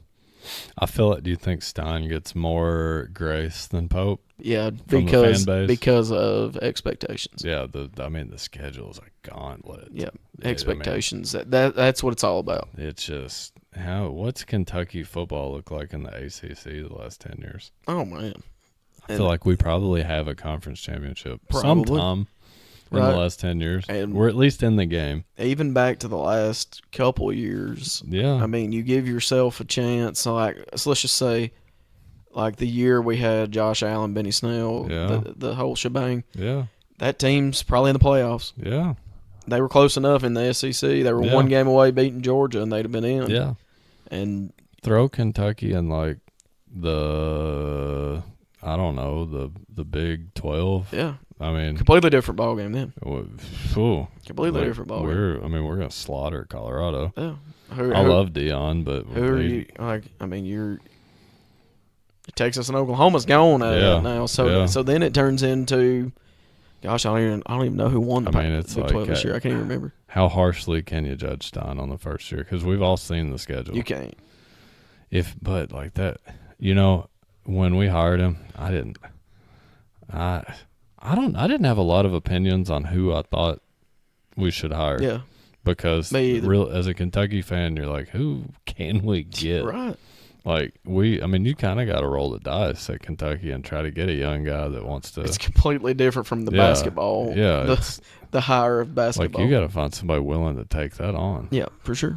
Did you want to see Stoops gone? I don't know if I necessarily. I hate to be the guy that's like, this coach needs to be gone. I hate doing that. And the reason I did it with Cal was because I know a little bit. I know more about basketball than football. Yeah. And just the things he was saying and the things he was doing was just, I was ready for a change. Yeah. Now, Stoops literally brought us out of the gutter. Yeah. We were in the bottom of the cellar, so to speak. Yeah. And he took us to pretty close to the mountaintop. Yeah. I mean, close. And I still thought that he had done his time. I'll tell you what. He's a great coach, though. I was much like I was with Cal. I appreciated Stoops for everything he did, and I was on the Stoops train for so long. Yeah. But the thing that pushed me over the edge was the vacated wins. Yep. For sure. That made it tougher to defend him. Yep. And, that may have been – I couldn't tell you exactly what happened. No, me either. But one of his best seasons at Kentucky was vacated. Yep. Completely. Yep. So now it's like, all right, what have you? I mean, True. we all know it happened, but and whatever I don't know exactly what happened, but I know enough about it to know that had it happened today, it wouldn't be an issue with NIL. No, right. So I was kind of, I was on the I don't know that they should have vacated the wins because you're allowed to do that. You're allowed to do it now. So I was on the fence with him. Yeah. I would have liked to seen him stay. Just continue to build his legacy there. But at the same time, I'm always in for if you've done your time and it's time for a change, and it's time for a change. Will Stein's got me excited with his recruiting. He seems to have the capacity to pull in guys. For sure. In his quarterback resume, it's just unreal. Yeah. And he really utilizes his tight ends as well. Yeah. So he was talking about Willie Rodriguez the other day, so I expect him to be I want to see less the offense the last few years. How much of that is we've got rid of how many offensive coordinators? Too many to count. How many One of them's an of it? NFL head coach now. Yeah, and he's doing great. So now the question is was it the OCs or was it Stoops? Yeah. How many times were those guys having calls overruled? Oh, there's no telling. Yeah. There's no I just want to see the I want to see a more exciting offense. Yeah. I think that's what you're going to get. Even if we lose games, let's push the pace. Get some let's highlights. take some chances. I agree. Stoops is too conservative, I feel like. Yeah. To me. Yep. With that being said, I'm going to take a bathroom break real quick. Me too. You good with that? Yeah. If you're listening to the Basement Podcast, I thank you for the support, but I'd like to take just a quick break to tell you about a project that I'd been working on for a really long time. So recently I had written and I've published a novel titled Dead End Redemption. Dead End Redemption is set in a small Kentucky town, and it follows 3 lifelong friends who thought that they'd left their past behind them. When one of them gets pulled back into trouble, the other friends are forced to decide how far that they're willing to go to save their friend. This story dives into loyalty, guilt, addiction, and the kinds of decisions that can change your life forever. If you like gritty small-town crime stories, characters that feel real and feel authentic, or stories about friendship under pressure, then I think you'll enjoy this book. So once again, it's called Dead End Redemption. It is available on Amazon in hardcover, paperback, and Kindle. If you purchase a hardcover copy on Amazon, you're going to pay $25, but if you would like a discounted rate at $20, you can contact me personally and order the book through me, and you will receive a signed copy. So if you do check it out, which I encourage you to do, I truly appreciate your support. Now, let's get back to the show. And we're back. Sorry for those of you that are upset that we took a break. Let's see. John threw an idea out. How would you feel about at some point doing like a dual, not a dual, but like a multi-guest podcast? Oh, no, I'd like it for sure. You guys want to go head to head on your Mark Pope debate? Yeah, for sure. I can moderate and throw in some thoughts here and there. I feel like that would be fun. I'm in, no doubt. The showdown on Maine. I liked his idea at Rolling Dough. I don't know how. I don't want to put Logan on the spot. Right, Logan. He's confirmed he's going to come on the podcast here in a little bit. We've not got a date set, but that's something to look forward to. That'll be good too. I like the idea. I feel like there's so many fun things that we could do. I want to do a live podcast like during an event. Yeah. Like maybe, how you feel about like maybe Final Four live podcast? That'd be fun. For sure, yeah. I mean, regardless of who's in it. Yeah, definitely. Final Four live podcast. I don't know exactly like what it looks like. And we probably can't show the game. Right. But if they're going to be watching it and listening. Just hear us react. And we may not get any listeners. Right. Well, who knows? It's still going to be fun. Yes. And they can go back and watch it if they don't want to watch it live. Right. But I want to do something live. Yeah, definitely. What do you think? Final Four, UFC card? Those would be good. Let's do something. For me, Final Four for me, but I don't know much about UFC, but I would still do it. Let's do something. Either way. On that topic, this has become. It seems like it's been a recurring theme on my past 2 episodes. Mm-hmm. We've done top 5 lists. So Oh, I'm going to man. start a new segment, and we're going to call it the Basement Top 5. Okay. I'm not going to dive into like the silly stuff yet because we're not nearing the end quite yet. But I want to hear your top 5 Monroe County high school basketball teams. Teams in general. Yeah. Okay. So I would say the team. I can't remember the exact year. Yeah. The team that had Billy Joe Murphy, Radford Graves, Zach Grace, maybe 03, 02, 03, somewhere around there. They're probably number 1. Team from 86 or 7, team that made it to the district tournament, got beat on a buzzer beater. I can't remember the exact years on some of these. This is going to sound a little biased, but before I do that, I'm going to say 14. No. I'm going to say 14, 15. Mm-hmm. So that's 3. Then I'll probably go. So are you starting from 5 and working? No, I should have done it that way, but I started with. I don't really have a particular order. If I had to do it, I'd say that 03 team's number 1. This is in no particular order. No, I can do it that way though. So 03 is number 1. 03 is number 1. Okay. The 86, 87 team, number 2. Okay. I'm probably missing a team here and there. 3, 14, 15. 4, 17, 18. Mm-hmm. And number 5. I'm missing a team somewhere along the way. I know I am. I'm gonna say 90. Let's see. I'm trying to think what team that was. 95, 96. Who was on that team? McShane Bartley, Ashley Geralds. Yeah. Did you name any of the Kessler teams? Kessler was Kessler wasn't on that team. He was a little bit before, but that team needs to be on there for sure. I can't. If I knew the years exactly, I can't remember the years for sure on those. But for sure, I'm gonna say that 03 team was number 1. Yeah, with Billy Joe Murphy, Radford Graves, Zach Grace, that whole bunch. That from what I've heard, that's a very good team. So I'd have to probably put them at number 1. I know, like me and McKell did a top 5 Monroe County football teams, which that's been like a little fun debate between our group chat and whatever. But seeing as we finally got a basketball guy in here, I just wanted to get your take on basketball. Guilty as charged. Like I said, I'm not as on my years. I'm not as good as I should be on that, but there definitely been very good ones. I'm probably leaving somebody off, but I'm just those are what comes to my mind from what I've heard from other people. Yeah. Now, this past season, did we have players reach the 1,000-point club and so on this year? Did Branson get to 1,000 rebounds? Yep. Bryson and Branson both had 1,000 points last year. Yeah. A year before last. Yep. Which would have been their 4th year in high school. And this year, Branson was the first to get to 1,000 rebounds. Okay.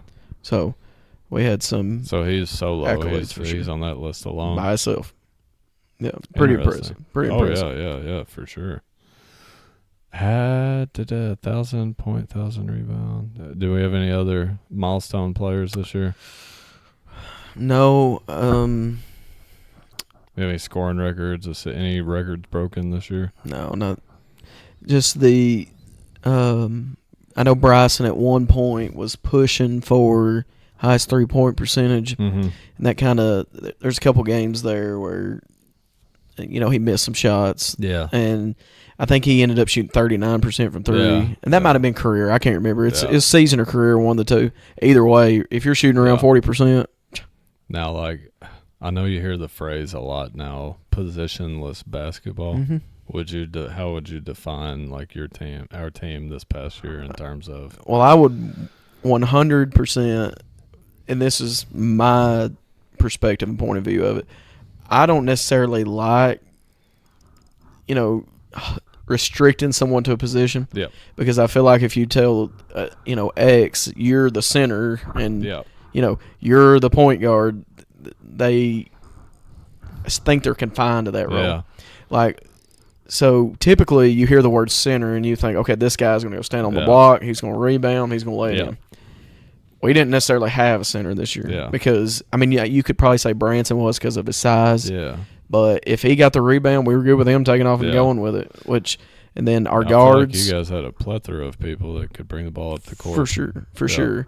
You know, Eli Geralds did a good job with that. Brody Rich did a good job with that. And those aren't guys that you would consider point guards. Yeah. And then our guards, we posted them up a lot if we saw we had a mismatch. So I'm glad that positionless basketball is a thing. Yeah. Because I feel like the game would be completely different, and you wouldn't be seeing all these players thriving and excelling in systems like they would have been restricted if they would just said, hey, you're the point guard, you're the center, and this is what you need to do. So I'm glad that it's becoming a thing. Let's throw one more top 5 list out there just for fun. Let's go top 5 fast food burgers. Fast food burgers. I'm a burger connoisseur for sure. Oh, I love them. Okay, I'll start. Are you gonna do it too? Yeah, I'll do it. Do you have yours? Oh, yeah. You want me to do mine first? You want me to go first? No. I'll go first. All right. Gosh, this is tough. I love burgers. I do too. There's so many I could pick. Yeah. All right. So this is just. Did you say fast food chain? Did you fast specify food. that? So no Dovies. No mom pop. No Yeah. Somewhere that you can go through that you're gonna go through a drive-through. Okay. Yeah. All right. Gosh, this is gonna get hated on. I can already tell. All right. I'll start at the bottom. Number 5. I'll say Sonic. Like Sonic. Yeah. Supersonic burger. Yeah, just a double cheeseburger. Yeah. A single cheeseburger, whatever. I respect it. And I might look back on it and might want to put it higher because I like those pretty good. Yeah. Number 4, I'm gonna say.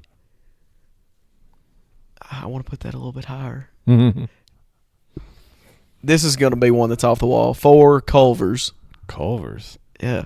I wouldn't expect that. Have you had them? No, I don't know that I have. Oh my gosh, I've only eat Culver's like one time. They're butter burgers, so they have a little bit of a different taste to them. They're a little bit, I don't know if sweet is the word, but they're good. 3, I'll probably go. I don't know if I want to say this for 2. I've got 2. I know what my number 1's going to be. Yeah. But 3 is the one that I've got to try to figure out. I'll go. It's tough. It is. I've got so many in mind. All right, I'll go. And I really like this one. That people may call me crazy. Hardee's. Fire. Okay. Fire. I'm not on board with fire. It. But I mean, oh man. It's charbroiled. Yeah. Oh, yeah. I love it. Good. Admittedly, I've only had Hardee's burgers a handful of times, but like the last one I had, I got it at Glasgow Hardee's. Yeah. I didn't like it. You gotta. It's gotta be a good one. Yeah. That's for sure. Yeah. And then 2, I'm going Burger King. Whopper for sure. And then number 1 is McDonald's. I'm going quarter pounder is hard. Quarter pounder. Okay. I'm probably if you're going to say one that I'm forgetting. I know you will. Now mine. People are either going to love mine or I'm going to get so much hate. Oh, I'm going to go top to bottom. I'm going to go number 1's the Whopper with cheese. Yeah, I like get a Whopper with cheese. I like everything on my burger, like a deluxe, like all of it. Number 2 is a Big Buford from Rally's. I've had that like you with Hardee's. Yeah. I've had it a handful of times. Yeah. They are good. I love them. Oh my goodness, Big Buford. That's right. With cheese. Number 3, I'm going Big Mac. Yeah. Number 3, I'm going Big Mac. Number 4, I'm going Supersonic cheeseburger. Then number 5, that's where it gets sketchy. Let's see. So I said Whopper. I said Big Buford, Rallies, Big Mac, Sonic. Oh man, I hate Wendy's. Wendy's is not on my list at Yeah. all. I can't stand Wendy's. I like Wendy's, but I wouldn't have it on mine. Let's see. I'm probably. I know. I'm gonna go Dairy Queen Flamethrower. They got the char broil too. Man, I love it. Now I do like those. I'll tell you. Are you old enough to remember the Angus burgers at McDonald's? When they had the 3 Angus burgers, I don't know if I remember mushroom that. and Swiss Angus burger when McDonald's had them was off the charts. Really, I don't know if I remember that. But now, like, I don't know. I've not had a good mushroom and Swiss fast food burger in a long time. Have you ever ate Five Guys? Yeah, I forgot I about love that. them, but now I don't. Do you count that as fast food? I have They not. don't have a drive-through, do they? No, and I'm not ate it enough to probably put it. So in I'm not gonna count it because Right. you can't go through a drive-through. Right. True. Now I bet we're leaving some off. The Definitely. list, but We're I'm leaving sticking, something I'm off. sticking with my top 5. I mean, I like mine too. I love it. Whopper, like, man, you can't beat a Whopper. The only thing that I will probably change is I'd like to flip Hardee's and Culver's. So I'm going to put Culver's at 3. I'll tell you, the Sonic Smash Burgers now. Those are good too. Man, they're good. They're good, good. but I've had some bad ones. Yeah. I feel like at times I've ordered a Smash Burger from Sonic and gotten a regular burger. Yeah. Yeah. And I mean, it doesn't seem like it's been smashed. yeah, I don't know. I mean, post-COVID, employee quality at some of these places is. Yeah, for sure. I mean, it's not the restaurant's fault. It's hard. Like, man, post-COVID, People's mentality. Things have changed. Yeah. People came out of that lazy. People have changed. Yeah. Society's changed. Yes. But no, I'm sticking with my list, I think. I like mine too. Let's see. What else I got here? I got top 5. We did burgers. Let's go. Okay, now you're going to like this one, I think. Top 5 places to buy a Diet Coke. Gosh. You're a Diet Coke drinker, right? Oh. Yeah. I Probably, let's see. So today I've had 44 ounces. Mm-hmm. I love them. They're amazing. It's the best thing ever. I'm like, if I had the Donald Trump Coke button with Diet Coke, oh, man.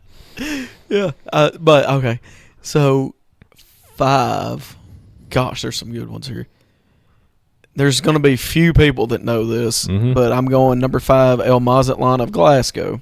Yeah. That's like very specific, but if you know, you know. It's amazing from there. Yeah. All right, 4, I'm going to go Sonic. Okay. 3, I'm going to go. I know what my 2 and 1's going to be. I'm wondering if our 1's the same.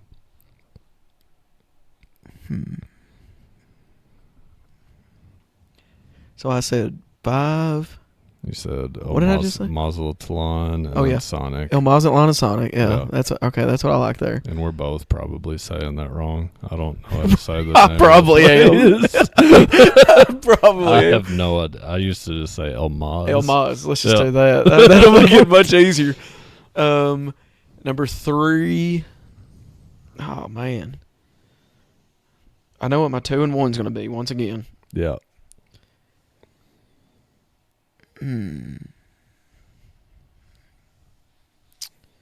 3, I'll say. This is kind of random, but Blaze. Ooh. They have a good Diet Coke. Good bag pull. They have a good Diet Coke.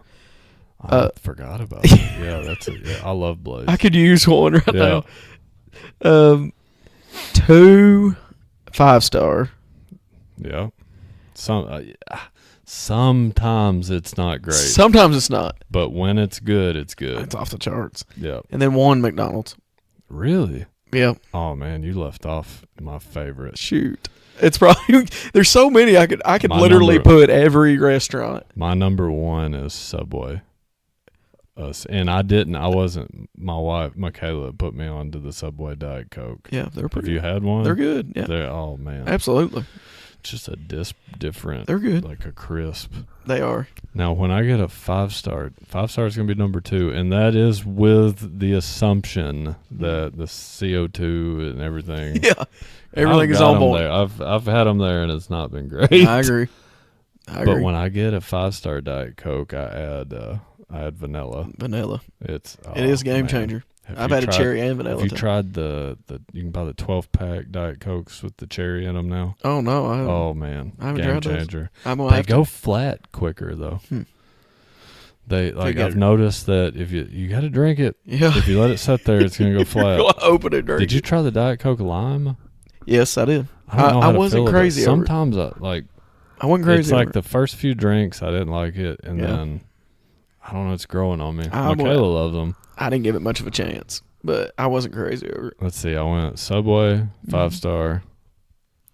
I'm gonna go Blaze. I wasn't gonna go Blaze, and then it's like you unlock the core memory. It's amazing. Like the young ones say, People- core memory yeah, unlocked. yeah. Isn't?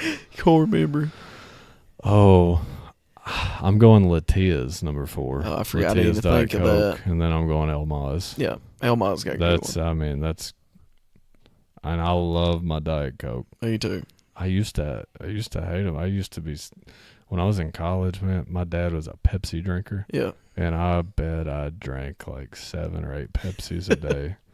And then I went on a big diet and I stopped drinking Cokes. And then I started, Michaela got me drinking Diet Cokes. And now I'm like addicted I'm to hooked. it. I can't drink a regular Coke anymore. I know. It's like, makes my teeth feel grimy. Yes, it makes And me they feel don't- I mean, nasty. they just don't, Yes. just don't do it for me. I agree. I have one in my hand at all I've times. got to change my list. Oh gosh. Movie theater Diet Coke. The Regal. Yeah. Yeah. But no, that's Pepsi. Oh. It can't be on my list. It's Diet Pepsi. 'Cause But it's- movie theater fountain drinks, man, nothing hits like a movie theater Diet That is true. Coke and the popcorn. That is true. You go to a movie theater, you get popcorn. Do you add butter or do you take it as is? Oh, I add it for sure. I don't like adding it. Really? I add don't. it as much as it can. I don't know possibly why. Put on I there. don't- if I make popcorn at home, I add butter. But you don't at the But I movies. don't like it at the movie Huh. theater. I don't know. I don't know why. I like it. I like it. I What's add as your much as I go-to can. movie theater snack? Like if you're outside of popcorn and Coke. Okay, so like a candy. Yeah, just it was. I mean, nachos, candy, whatever. Yeah, What's your go-to? I'm not crazy over nachos. Really? It's going to be a candy, Mm-hmm. and it honestly depends on what I'm feeling that day. For forever, it was cookie dough bites, Really? and I love then those. and Skittles. Yeah. So but if I had to just pick one, like I've got to eat that for the rest of my life in a movie, I'm going Skittles. Okay. I My go-to like 'em pretty movie. good. Oh, so many to chew. I'm right there with you. Yeah, My go-to is probably nachos though. really. Nachos, and I always order extras. They never give you enough nacho cheese. That little That's what nacho makes it. cheese cup Yeah. is like, that's not. No. There's no world that people. There's no one on earth that has cheese left over if that's all you get. The chip to dip ratio. Yeah, just it's isn't. crazy. Yeah. But if you go to Regal and Yeah. you get the extra nacho cheese, it's like way too much. Oh, really? Yeah, So like I'm dipping my popcorn in it by the end of the movie. they go all in on the extra. Yeah, it's crazy. Oh man, I love a good movie. Like that is movie. Like just going to the movie theater during COVID. That's what I missed the most. Yep. Everything, you take everything else away. When they took the movies away from Yep. me, it destroyed me. Yep. I like going to the movies by myself. Yeah. Do you? I've never done that, but would you do it? probably, yeah. I love If it. it was something I It's really wanted to nothing- watch, probably. I like to go to the movies by myself, and when I used to golf, I liked golfing by myself better. Yeah. Just something. Peaceful. More peaceful. When I was younger, I couldn't stand like being alone. I get just that social craving, I guess. Yeah, don't know. I no, remember I being in understand college that and for sure. like I felt like when I'd go to lunch, I would always call like my roommates, like let's go. But then like there was one year I had my class schedule set up to where I had to eat alone, Yeah. and it was like something just changed in me. Like I loved it. Uh-huh. I had a semester that I commuted. One semester I commuted every day Yeah. from home to Columbia. And I had an 8 a.m. class, and then I didn't have another class until like 2 o'clock. Oh, that'd be. So I would go to McDonald's in Columbia and I would get a newspaper, and I would sit at eat breakfast at McDonald's and read the newspaper, and it was just glorious. Yeah. I got to know all the old men that ate there. But let's go. Let's do a rapid fire. That's funny. Let's go rapid fire. Would you rather? If I can find my list. Okay. No, I know I made a list here. All right. I've been thinking about this for a little bit. Would you rather? I like it. Rapid fire. Would you rather? Would you rather live without internet or air conditioning? Internet. Really? I think so. I think I could do. I think I could do without the internet. Really? I think so. I think I'm going AC. The only, gosh, I hate. It's a being, tough one. It's either one's miserable. I hate being hot. Yeah, I do too. But your life. I wish I could say internet. Your life would change on the internet. We would That's probably the be only thing. happier without the internet. Probably. We wouldn't worry as much. I guess my question, is it? Are you the only person without internet, or does everyone not have internet? That's true. If it, that would probably make a difference. Yeah, I think. I think I'm going to change mine. I'm going to go internet. Yeah, probably happier. Definitely. All right. Would you rather give up sports or movies? Movies. Okay, easy one. Same. Would you rather eat the same meal forever or never eat your favorite food again? Same meal forever. Same. Would you rather fight one horse-sized duck or 50 duck-sized horses?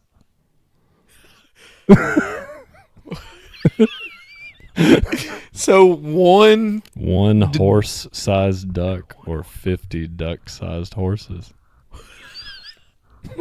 One horse-sized duck. Really? I think so. That's those 50 would. I feel like I'm going 50 duck-sized. I feel like I'm clearing them out. Probably. I'm going Pele through the middle of them. I'm going with quantity. I think. Yeah. The least amount. Yeah, the ducks. But that's a big. That's a big duck. That's a big duck. So I don't know. That's a tough one, but I think I'm gonna stick with it. I'd get smoked either way, but that's what I'm gonna do. Oh, would you rather lose your phone for a week or have no vehicle for a week? No vehicle. Really? Yeah. Which kind of contradicts my other one about the internet. I feel like I'm going no phone on that one. I get stir crazy.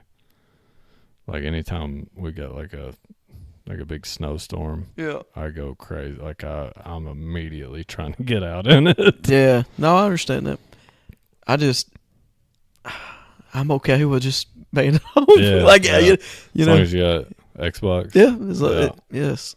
If I got a TV or an Xbox, I'm good. Yeah. If we've got internet, I could go on a rec league binge for a little bit. For sure.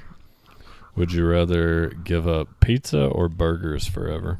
Gosh. Burgers. Really? Pizza's my favorite food. Yeah, I'm going burgers too. I could eat pizza 3 times a day. Me too. Yeah. Every day. No doubt. Oh, shout out Rolando Pizza. Thank you to our contributors. Yeah, Rolando Pizza, located at 217 North Main Street. Great people. Let's go. Would you rather win a state championship or win a $25,000 jackpot? Win a state championship. Really? Yeah. Man, I'm taking the money. I'm taking the money. I feel like I have to say that. But no, the money would be cool. Yeah. But golly. Is there a dollar limit that changes your answer? I mean, yeah. Probably 50,000. Yeah, yeah, it's good. 100K. Yes. Take the money. Yeah.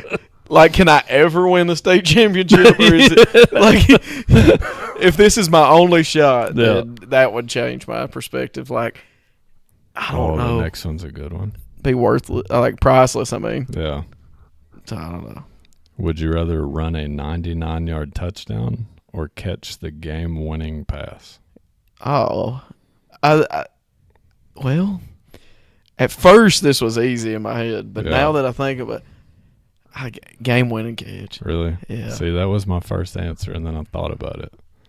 99-yard touchdown is probably the school record at 99% of your schools. Oh, you can't? Can you? You're in the record book. Can you outdo it? 99-yard touchdown, you're in the record book. Yeah, for sure. I That's mean, true. you can outdo Good it point. if it's a kick return. Yeah, right. You can have 100. You're just talking about like we're on the 1 yard line and I'm handing it off. Yeah, yeah.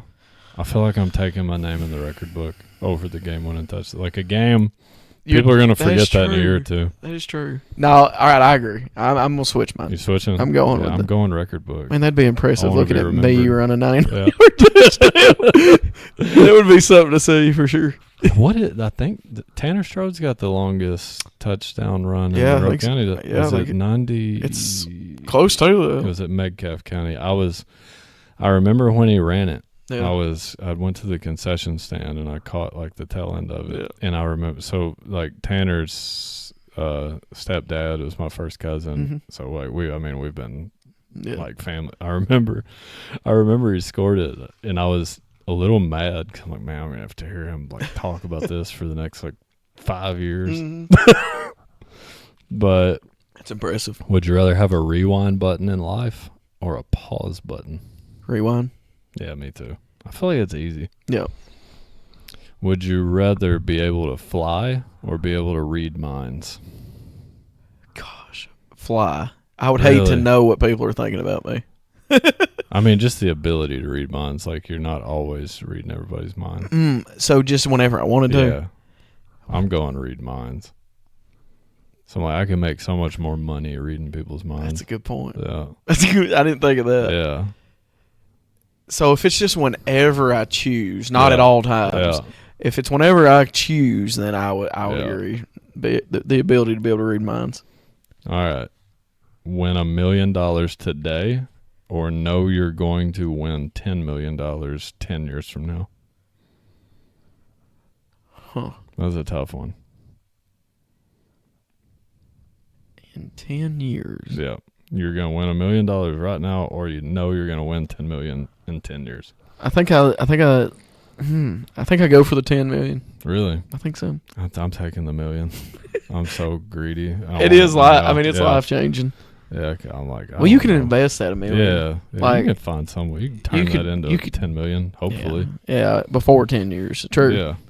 I still would wait it out, I think. Really? Yeah, I think so. I mean, that's the smart move. I'm so greedy. I would blow that. I would blow the $1 million if And I would enjoy every second of blowing it. Oh yeah. Let's say have unlimited Wi-Fi or unlimited gas. I'm going gas. Me too. I think I am too. Yeah. I think I'm Man, going just gas. take off and go wherever you want. True. Would you rather give up social media or give up all your streaming services?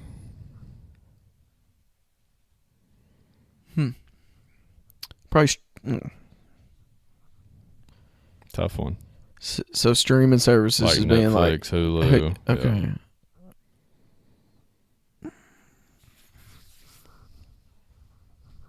I think I'm going. I'll wait till I'll give you. I'm probably going streaming Really? because with social media I can keep up with people. Yeah. Connect. True. Connect. That's tough though. Assuming I can still go to the movie theater, I'm also giving up streaming services. I'll Yeah. just go to the movies. Yeah. And I mean, I guess like the way that's worded, you can still have cable. True. If that exists. Yeah. Do people still have cable? Yeah, I think so. That's like seems like it's ancient. Do you think our middle school students know what cable is? No shot. Bet they don't. No. Would you rather play in the NBA for 1 year or be in the college basketball Hall of Fame but never play in the NBA? What happened? Bug or something. Oh, I would go. So play in the NBA for 1 play year. in the NBA 1 year and you're done. Or college basketball Hall of Fame. I'm or going college never. basketball Hall of Fame. Really? Yeah, Yeah, especially NIL. I mean, you're going to. definitely. Yeah. Like if I'm you're going good college. enough to make it to the Hall of Fame, you're going to be making money. Yeah. So that's probably what I would Yep, do. legendary. Would you rather coach a state championship team or play on one? Coach. Coach? Yeah. Really? I like the coaching Do you aspect think you of would it have better. given the same answer in high school? No. No, definitely not. But I like the coaching aspect of it better. That's a tough one for me. I guess my reasoning is it's not necessarily my role in it, but it's like the rest of the team for the other ones. I think I'm going playing one because I remember we were so close to being there. Yep. Twice. It's true. My junior, senior year, and I remember how heartbreaking that was. And like, I mean, dude, I don't walk around and think about it, but I know like when I get with my old teammates, like Neil and Joe, like I know how much that gets brought up in conversation. Yep. Rightfully so. I mean, would you rather grade papers all night or have meetings all day? would I rather grade papers all night or have meetings all day? Oh, papers all night. Really? I think. I'm going meetings. I think. Going meetings. Because, like, I mean, is there any restrictions to me grading the papers? Like, can I listen to music or? No, I mean, you're just stuck grading them. That's why reading papers I'm until going with bedtime. that for sure. Really? Mm-hmm. I'm going meetings. Going meetings. Yeah. It's nice to take a break every now and then and just sit through a meeting. True. Let's see, where'd I get to? Let's go. Would you rather always be sweating or always be freezing? Freezing. Really? There's no doubt about it. Yeah, you can always put clothes. I mean, well, I guess. Well, yeah. I guess it don't matter how much clothes you put I on. can sleep better cold than Me I can too. hot. Like I if can't I'm sweating, sleep I'm not hot. sleeping. No. You're just nasty. Yes. Yeah, I'm right there with you. Would you rather watch comedies or action movies for the rest of your life? Comedies. Me too. Comedies. So many good ones. Like comedy movies are like dying though. Yep. You never see Action's one. not necessarily. I mean, you see big action movies in theaters, but you never see like a comedy like go to theaters. Right. It's all straight to streaming. I agree. Like there's no more Tommy Boys, no more. I mean, Black Sheep, Tommy Boy, Happy Gilmore. Happy Gilmore 2 went straight to Netflix. Yeah. What did you think about Happy Gilmore 2? Did you watch it? I didn't watch the second one. I don't like it. I've heard that. I don't like it. I didn't watch the second one. Spoiler alert, if you haven't watched it and you're going to watch it, fast forward. They killed his wife in the first, 5 minutes of the movie. City, yeah. That was the whole first movie, was him trying to get her. Yep. And then she's gone. And like, what? That was crazy. Kind of ruined the storyline. I didn't even, I checked out as soon as that happened. Like, this is stupid. And then what's the wrestler in AEW? He's in the movie. MJF. Yeah, MJF. Dude, he underutilized in the movie. Really? He's in the movie. He doesn't show up. I didn't know he was even in it. Yeah, he plays one of Happy Gilmore's sons. Yeah. Big meathead, hockey player. Let's see. Would you rather never watch college football again or never watch college basketball again? Me too. College football. I know that's going to surprise a lot of people. Yeah. I would rather watch basketball any day of the week. Me too. Would you rather play basketball for Kentucky and come off the bench or play for Western Kentucky and be the star player? Play for Kentucky and come off the bench. Me too. For sure. How many people that are Kentucky fans do you think would answer be the star at WKU? I think if you're a fan of Kentucky, you understand the tradition and understand. 90% probably rather play Kentucky. Yeah, definitely. You think it's higher? It's around there, for sure. Let's see. Let's go another basement top 5. Let's go top 5 cartoons. Okay. Our list will probably be very different. Probably. Because the age, yeah. All right. 5. Is it limited to animated or? Huh? Is it animated? Animated. Cartoons are all animated. Oh. What do you mean? What do you? I guess I considered Oh, do you mean like 3D or like? Well, I was meaning Let me just give you an example. I was meaning for instance, Sweet Life of Zack and Cody. I used to call those cartoons. Are you serious? I swear I did. It's a sitcom. Animated cartoons and cartoons were different for me. What? I swear. No, I'm talking cartoon So it's got to be SpongeBob-esque. Yeah. Okay. What do you? All right. Number 5, Codename Kids Next Door. I always thought that was really good. I liked that one. 4,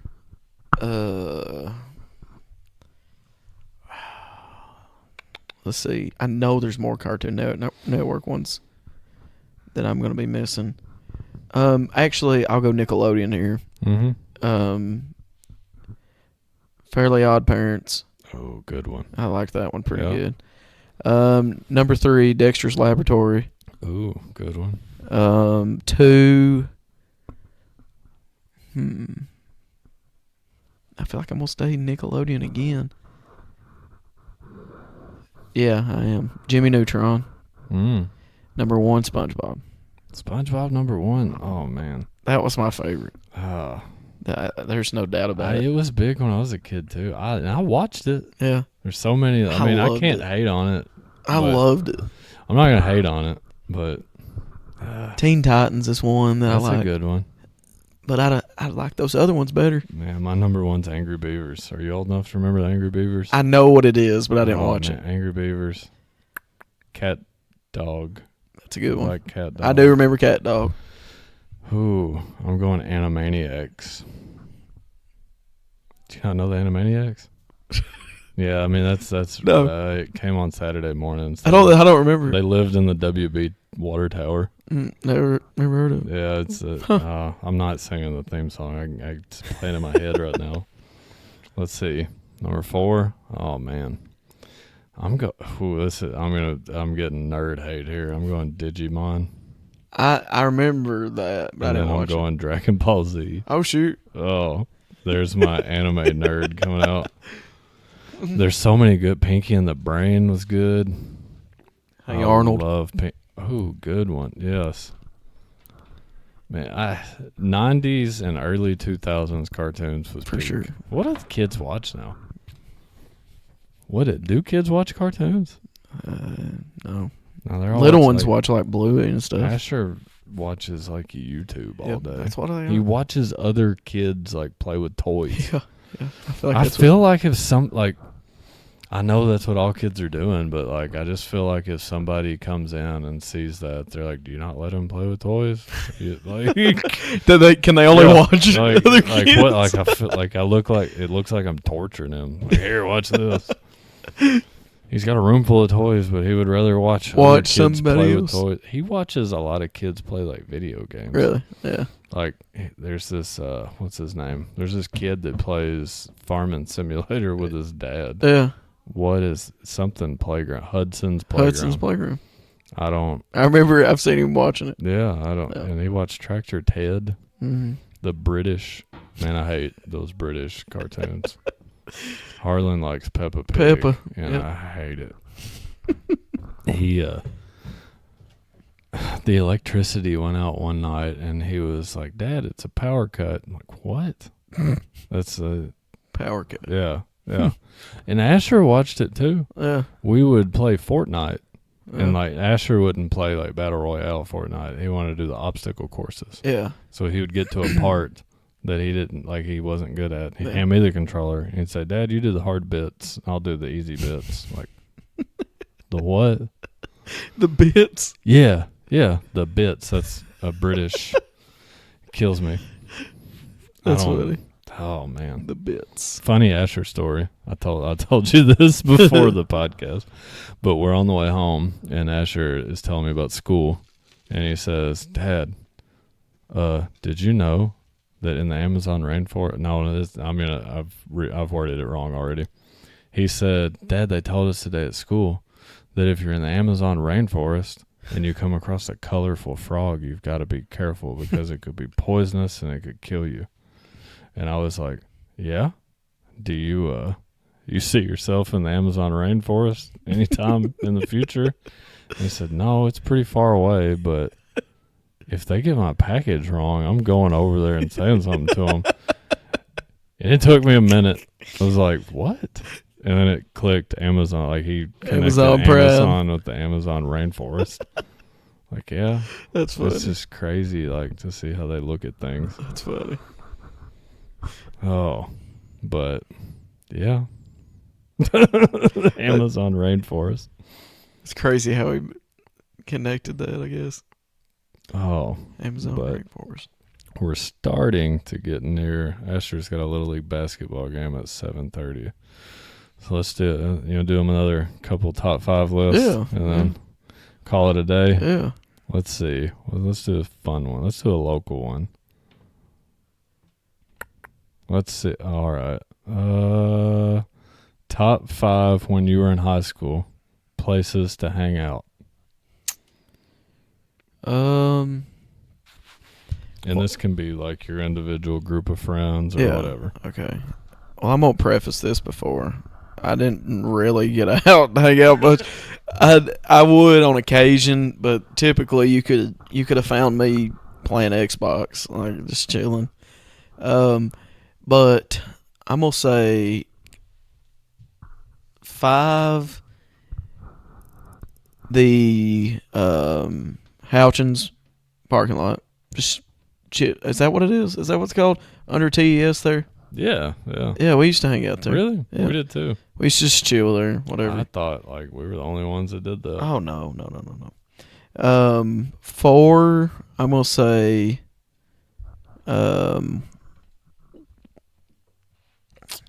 let's see. I don't know if this necessarily counts as hanging out, but I would say in a gym playing basketball. I don't know. I don't know if that'll count, but I'm gonna put that there anyways because I'm gonna count it because I didn't really just get out much. Yeah. 3, I'm gonna say. This one's tough. I know what my number 1's gonna be.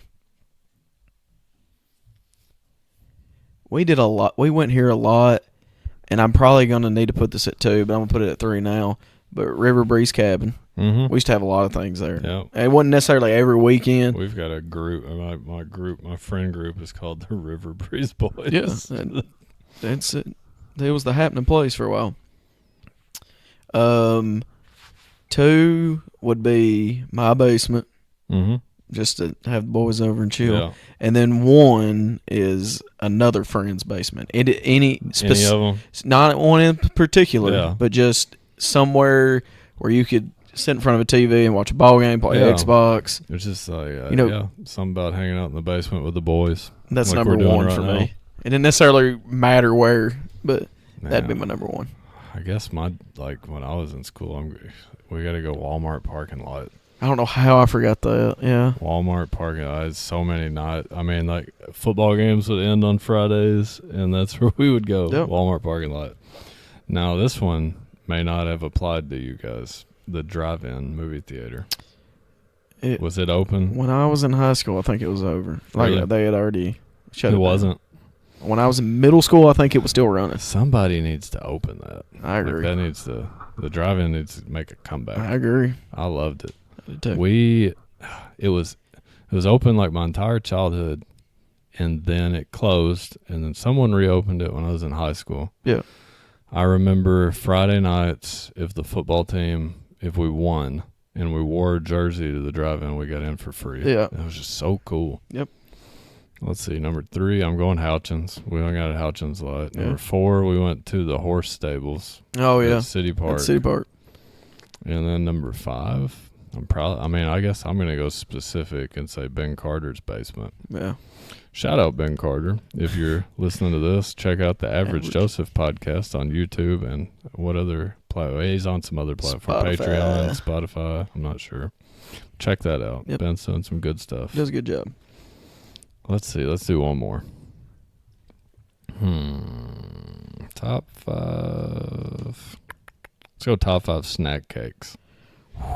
Okay. Gosh, 5 is going to get hate. I already know. Really? Yeah. 5, because most people are probably going to say this shouldn't be in the top 5. 5 Star Crunch. Oh, I like Star Crunch. I love them pretty good. I like them.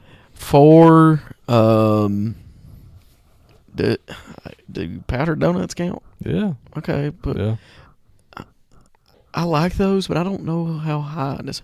All right, no. Before that, oatmeal cream pies. Yeah. I'm gonna put that at 4. 3, I'm gonna put zebra cakes. 2, 2, I'm gonna go powdered donuts, okay. and 1 cosmic brownie. Cosmic brownie number 1. Heck yeah, Okay. I love I some don't cosmic. hate any of them. And Star Crunch, underrated. I can't believe I figured. Oh gosh, like the Rice Krispie treats Really? that they're on there, but they're up there pretty high. I'm gonna say, man, number 1 for me. Oh, so many good ones. I'm gonna go honey buns number 5. Shoot, I forgot about Honey the buns honey number bun. 5. There's so many good ones. I forgot about those. Number 4, I'm gonna go like the little miniature, like I used to, when I was a kid, I called them bear claws, but I think it's just like a Yeah. like a Danish, Yeah. like a raspberry Danish. Mhm. Are we counting donuts? Sure. Does a donut count as a snack? I don't know. I mean, if I counted powder donuts. Yeah, I like jelly-filled donuts. Michaela makes fun of me. She calls me an old man. I love jelly-filled donuts. Number 2, oatmeal cream pies. Yeah. Yeah, have you ever tried the oatmeal cream pies in a milkshake? Like blend it? Mm-mm. Oh, you got to try it. I've never tried that. Oh, man. I'd It's say it's good. life-changing. Number 1. Ooh, so many good options. I'm going...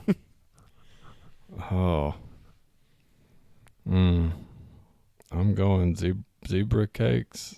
Zebra cakes. No. What are the chocolate cakes that are like zebra, like the devil cakes? Devil cakes. Yeah. Did you ever do the devil cream pie too? Mm-mm. It was like long. I've never had those. I can't find them anymore. They used to have oat milk. They used to have these peanut butter and jelly things that were shaped like oatmeal cream pie. It was a peanut butter and jelly, like snack cake. Never. I can't find Those them chocolate anymore. ones would probably be good. I've never tried those. Oh man. But I guess we'll start closing this out so I can get to Asher's Little League basketball game. I've had so much fun. I hope you me too. enjoyed coming on. It's been forever since I've done anything like this, and It's been a blast. Are you open to coming back on? anytime. Awesome. I loved it. We need to get that set up. The dual guest pie. I want to Yes. get you and John on there Yeah. together. Go We're at gonna- it. We're gonna have to separate you, like keep you some distance between you. Put a wall in between us. Want to hear the Mark Pope debate? And I know which way both of you are going. Yeah. But it's been real, man. Yeah. Thank you for coming on. Had a We'll have blast. to do this again soon. No doubt. And we're gonna wrap it up, guys. Thank you for listening. Stay tuned for more episodes. Now tell me what you've been doing with yourself these days. The story's gotten better since the last time you came. You had to take a little trip on down the line. Now you're living in the sunshine, feeling just fine. And I'm all ears. Tell me about your last big idea. I know the one about the dude you met in Tangier. Or was it Spain? It might have been. My memories of the past all fade and bend. I'll tell you what, let's just begin. Tell your story